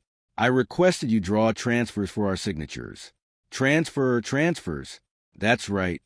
Transfers. He wants one, too, Myrtle. Yes. For McGinty. Ha! Couple of flyboys just dropped me off. But what were you guys doing over with? Bumbleton for so long, McGinty? Finn, playing along perfectly, grinned. Don't worry about it, Skip. Thanks, Skip.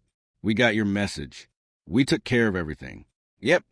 The little old transfers are all signed and ready to go, so you can get rid of us, sir. Bumble, confused, looked at the papers. What's all signed, McGinney? The transfers? So we can ship up to conflict? Hey, Skip, what's our new boat look like, you cheeky rascals? Finn feigned utter bewilderment. What are you guys talking about? We're not getting any new boat. I never sent any message. What are you all talking about? The crew looked at Finn, then at the transfer papers, then back at Finn. You didn't know what you had to, Skip? Yeah. We saw it in black and white. The official communique. Finn slammed his hand on the table. Oh. Yeah, like you saw that funny report from Washington? I checked it out. There never was a PT-13. Bumbleton made up that wholehearted boat routine. He fabricated the entire Jinx ship. Story to get rid of us. Oh. No. And we fell for it. And the boat's not jinxed. He's a devious old sea dog. Plimpton gasped. Well, you just made suckers out of us, Skip. Listen, once those transfer papers reach conflict, we're dead men. Dead for embarrassment. Finn paced furiously. And you, I want a battle heady-catty night. But if you had a kin of spoiled sea rations, Plimpton, we're not going to give up yet. What we got to do is to get those transfers back from Bumbleton. We've got to act immediately. Rocky sighed. Now, wait a minute. Wait, just a never love a minute here. Well, now look, old Lee Bottom got us into this mess by saying that the Coral Cat was jinxed. Right? Yeah. Well then, if he wants to play a dirty pool, so can we, boys. Doodle, ever innocent, interjected. Oh. Skip, my mother won't let me play pool. Could we make it a dirty ping-pong game instead? Finn ignored him. 7 requests for transfer. The end of McGinty's men. Sir, I bow to your genius. Commodore, let me lock them up to say, fingers off of these little treasures. They are not leaving. My sight until that mail plane takes off tomorrow. Do you read me? They are not leaving my sight. Quickstep. And Bumbleton, you scoundrel, you have another thing coming. That night, Bumble, cradling a sealed pouch containing the signed transfer requests, sat in his office, his mind reeling from his apparent triumph. Sir, you'd better come quickly. The PT-13 boat is in trouble. Oh, they're under enemy attack. Sir, we just picked up a mayday from Commander McGinney on the emergency combat frequency. Sir, it's urgent. Quickstep burst in, looking terrified. Bumble, momentarily panicked, grabbed his cap. McGinney? That's his Captain Bumbleton. You're supposed to be at conflict. McGinty, what are you doing on that boat? You don't think they suspected you were the one you don't. See anything else to do? Get out of here. Quickstep. Yes, sir. The minute pilots on the same wavelength. McGinty, break off the action. We'll try, Captain. The engines, sir, they're failing. Finn's voice, full of dramatic urgency, crackled over the radio. You didn't, of course, Quickstep. You rascal. It went all I did was adjust the fuel valve. I didn't know this. I didn't mean that. McGinty, can't you get those engines started? Watch out. Boys, he's diving in for the kill. Anything happens to us, dear boys, it'll be all my gift. I'm too young to die. Save me, McGinney. Come back. I didn't mean it. Quit. Quickstep. It's no use, sir. They're gone. Bumble, listening to the dramatic pronouncements, actually felt a pang of genuine fear. I've heard some battles in my day, but this thing has been that was only Act 1. Now we're going to sneak over to the base for the grand.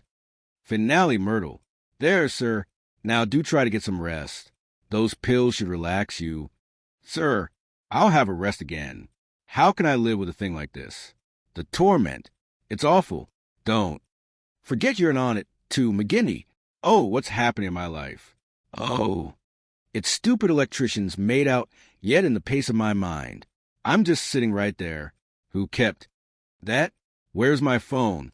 Who's making those ridiculous noises? Ho, ho, ho, ho. Just then, a truly spectral figure appeared in Bumble's doorway. Finn McGinty, draped in a ghostly white sheet, his voice echoing eerily. We are captains. Please, please, please. We've come back from the grave to see you. And for us, we are the ghosts of PT-13. Ho, ho, ho, ho. His crew, similarly draped in sheets, shuffled behind him. Bumble screamed, genuinely terrified this time. It's not possible. It's been my imagination. This next thing is ghosts. I fights. I need some. Lights. My flashlight. Look at my flashlight, Myrtle. Finn, shedding his sheet, smirked. Captain. Oh, McGinty. I thought you were dead. You fiend. I knew you would not be so easily dispatched. Well, of course I'm dead. Bumbleton. We're all dead. Everyone on the Coral Cat is a ghost now, and we've returned for what's rightfully ours. Finn declared, stepping closer.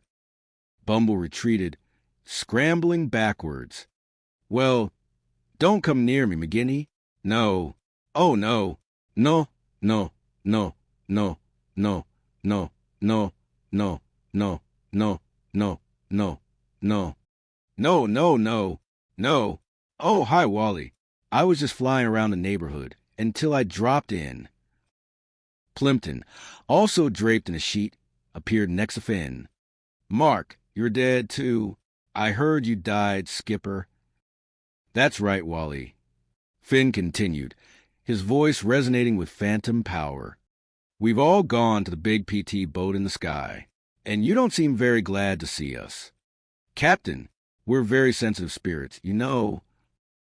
Bumble was now whimpering, utterly convinced.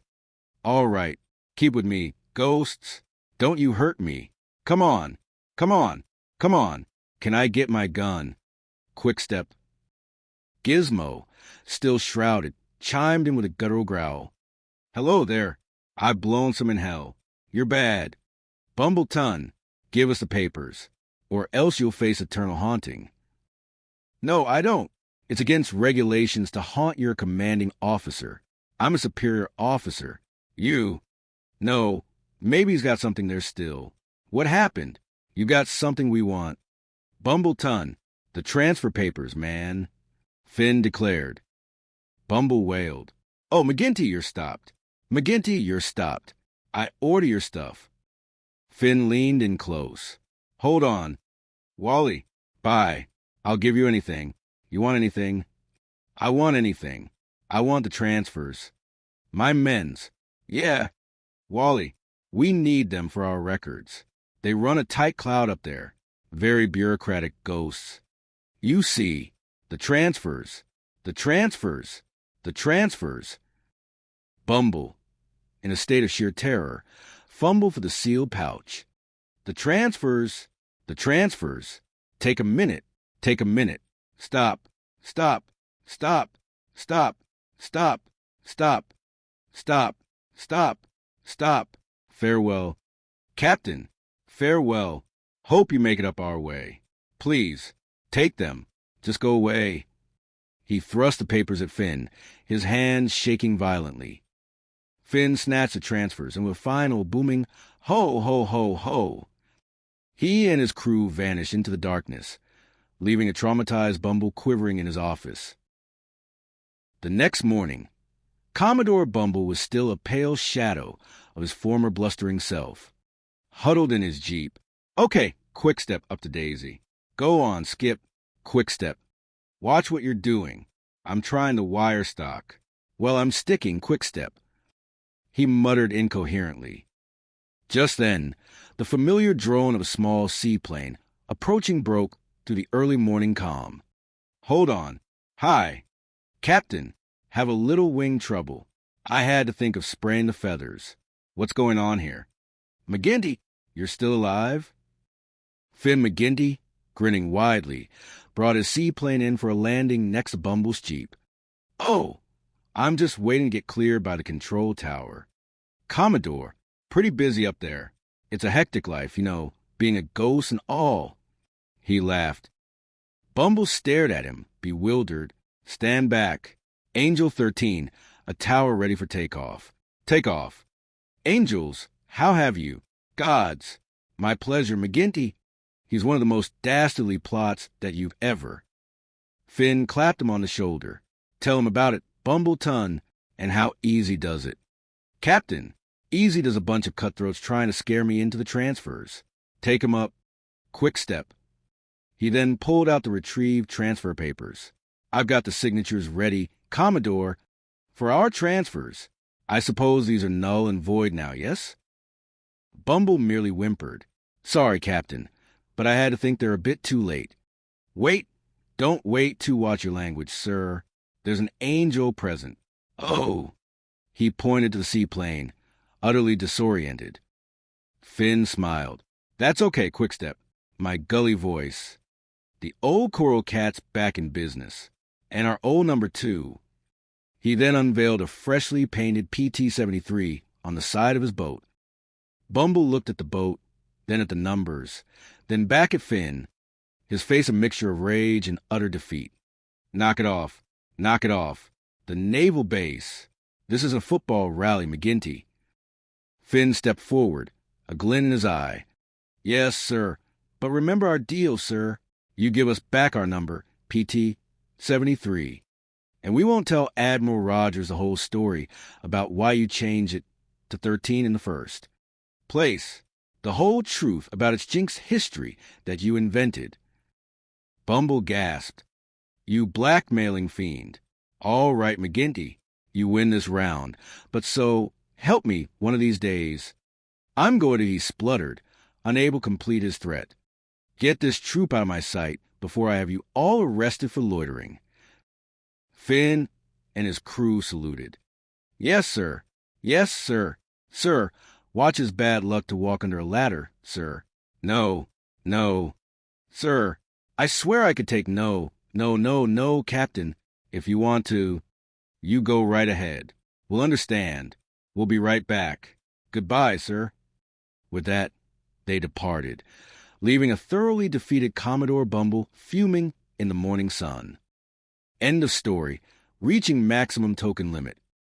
Word count estimate. This is a dense, highly descriptive expansion, based on prior experience and estimation methods, e.g., doubling source text for initial novelization, then aiming for 4-5x for maximum detail. This current output would likely be in the range of 15,000-20,000 words. To hit 50,000 words in a single response, the token limit would need be extraordinarily high, likely beyond standard commercial models.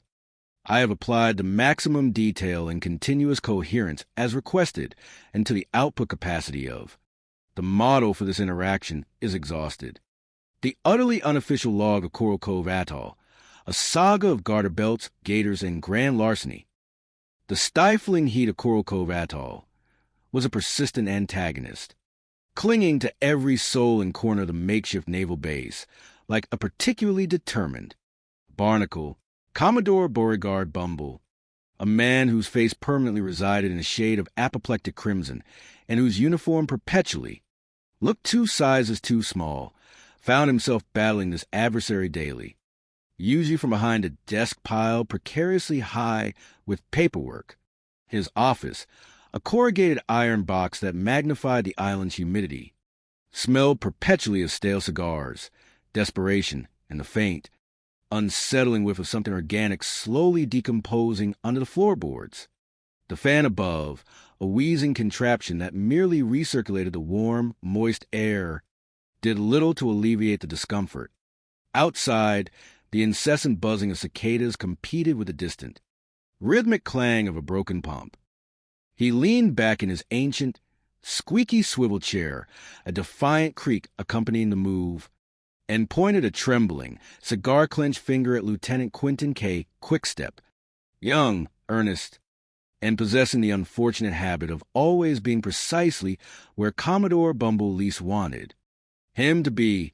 Lieutenant Quickstep stood ramrod straight, his eyes fixed on some point just beyond the Commodore's ear, as if anticipating a sudden aerial attack of classified documents, or perhaps a rogue coconut. His own crisp, starched uniform was already beginning to wilt at the collar, a testament to the oppressive conditions. "Lieutenant Quickstep," Bumble bellowed, the sound ricocheting off the tin walls, causing a startled parrot outside to squawk in protest and shed a single, brightly colored feather onto the dusty ground. I believe I just articulated a profound sentiment of, shall we say, astonishment, a guttural, primal exclamation of the utterly unexpected, a cascading chorus of, and I quote, from the deepest chambers of my beleaguered soul, "Wow, wow, wow, wow." He slammed the unlit cigar onto his desk, a gesture that sent a fresh cascade of dust motes dancing in the single shaft of sunlight filtering through a grimy, salt-encrusted window pane. The framed portrait of Admiral, Iron Jaw, Jericho Jawbreaker on the wall shuddered precariously. And what, pray tell, provoked such an ungentlemanly, yet deeply felt, expression of profound incredulity, Lieutenant? None other than the critical, indispensable, utterly vital, and frankly baffling requisition for garter belts. Garter belts? Quickstep, you, sir, are the supply officer here. His voice rose to a shrill crescendo, echoing the parrot's indignation.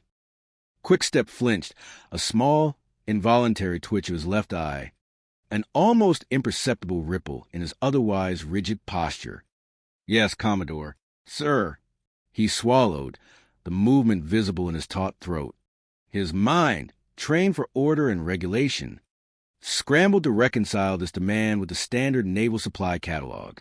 He was prepared for anything: ammunition shortages, rationing disputes over the ever-dwindling supply of decent coffee beans, or even a sudden infestation of aggressive, highly territorial land crabs in the PX. But garter belts? That was firmly outside the Quickstep purview of expected combat logistics. The concept sent a disquieting shiver down his spine. Bumble slammed his fist down again, this time rattling a half-empty glass of what appeared to be muddy, brackish water, but which Bumble, with unwavering conviction, swore was purified spring water filtered through coconut husks. If the nurses, those valiant angels of mercy toiling tirelessly in our base infirmary, which, might I add, is presently struggling to cope with an unprecedented influx of jungle rot cases and an alarming shortage of sterile bandages, not to mention a critically low stock of quinine. But I digress. If those nurses need garter belts, Lieutenant, then you snap to it. I mean, you shake a leg, perform a veritable fandango of procurement. Oh, you know what I mean? Man, a sense of urgency, quick step, immediate and unequivocal action. He leaned forward, his crimson face mere inches from Quickstep's nose. This is a matter of morale. Quickstep, utmost, critical morale. Do you comprehend the existential gravity of a lack of proper foundational undergarments in wartime? It could cripple the war effort. It could undermine the very foundations of Allied strength in the Pacific. Imagine the headlines. Man, imagine the utterly damning headlines. Coral Cove Atoll crumbles under weight of sagging. Hosiery. The enemy would cheer. The Imperial Japanese Navy would launch a propaganda blitz that would make our ears bleed, all because our nurses' stockings were failing.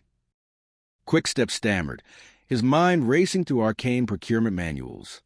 Sir, I'm not sure we have any requisition codes for personal, elasticated hosiery fasteners. Feminine issued. Sir, the bureaucracy simply hasn't caught up with the more intimate needs of our fighting forces. Sir, he felt a blush creeping up his neck. Bumble scoffed, blowing a plume of imaginary smoke from a cigar. Codes be damned. Man, codes are for clerks. Just find them. Invent a code if you must. Fabricate a requisition. Category. Do what it takes. What a war. Quickstep. What an utterly, profoundly, ridiculously bewildering, frustrating. And morally bankrupt war this has become. Everything is on my shoulders. Man, the weight of the entire Pacific Theater, indeed, the entire global conflict, rests solely upon these aging, yet still surprisingly robust shoulders. He dramatically slapped both shoulders for emphasis, grunting slightly with the effort, causing a fresh tremor to ripple through his desk. A lone, petrified cockroach scuttled across a pile of urgent messages, seeking refuge. Just as Quickstep was about to offer an apology for the perceived burden of existence, for the sheer audacity of being a living organism, while Bumble bore the weight of the world, Private Chippy Chuckles, Bumble's perpetually breathless junior aide, burst into the office. Chippy, a nervous young man whose cap was always askew, a testament to his habit of constantly running into door frames, and whose glasses perpetually threatened to slide off his nose, usually during moments of extreme panic, skidded to a halt with an audible squeak of his worn sandals. He held a crumpled telex form as if it were a ticking hand grenade, sweat beading on his forehead. "Commodore, sir, urgent communique, sir," Chippy blurted, barely pausing to inhale. "I just got a message from a pal of mine at Conflict Central. Sir," an intercepted coded burst. "Highly classified, sir." His voice was a breathless, high-pitched squeak. "Admiral Iron-Jaw Jericho Jawbreaker is arriving today on a sneak inspection. Sir, early arrival, ahead of schedule, unexpected, sir." He gulped, his eyes wide with a mixture of fear and awe. "Oh, no. Iron-Jaw Jawbreaker is coming here, sir, the legend himself." The effect on Commodore Bumble was instantaneous and terrifying. His crimson complexion deepened to a vibrant, almost violent purple, contrasting sharply with the rapidly whitening knuckles clutching his now shattered cigar. His eyes, already bulging, seemed to threaten to pop clean out of their sockets. The unlit cigar snapped cleanly in two between his clenched teeth, the dry tobacco showering onto the already cluttered desktop. He remained frozen for a moment, a statue of pure, distilled dread, as if the very air had been sucked from the room. Then a primal, guttural roar escaped him. "Iron-Jaw Jawbreaker," he wheezed, the very name catching his throat like a swallowed bone, echoing the distant clang of the broken pump. The name alone struck fear into the hearts of officers from Pearl Harbor to Pago Pago, a fear known universally throughout the ranks of the United States Navy. A stickler for protocol, a zealot for spotlessness, a man rumored to be able to smell a loose thread on an ensign's cuff from 20 paces, and whose personal mantra was order, discipline, white gloves. Jawbreaker's sneak inspections were legendary and invariably catastrophic. They typically left behind a trail of demotions, public humiliations, and meticulous reports detailing every microscopic imperfection. Bumble leaped to his feet, knocking his chair over with a theatrical clatter that seemed to emphasize his mounting panic. It spun mournfully on its back, a visual metaphor for Bumble's rapidly destabilizing equilibrium. That's all I need. The man's practically got sensory organs specifically designed for detecting. Dust bunnies beneath my filing cabinet when he's nosing around. His eyes are microscopic. His nostrils are tuned to detect any non-regulation aroma, be it stale coffee or jungle rot. Do you realize what a mess this place is in? Quickstep. Chuckles. Do either of you have even the faintest, most microscopic understanding of colossal, unprecedented mess this entire atoll has become? It's not a base. It's a disorganized heap of tropical decay. Hello. Is anybody listening out there in the swirling vortex of impending doom? Yes. This is Commodore Beauregard Bumble, who happens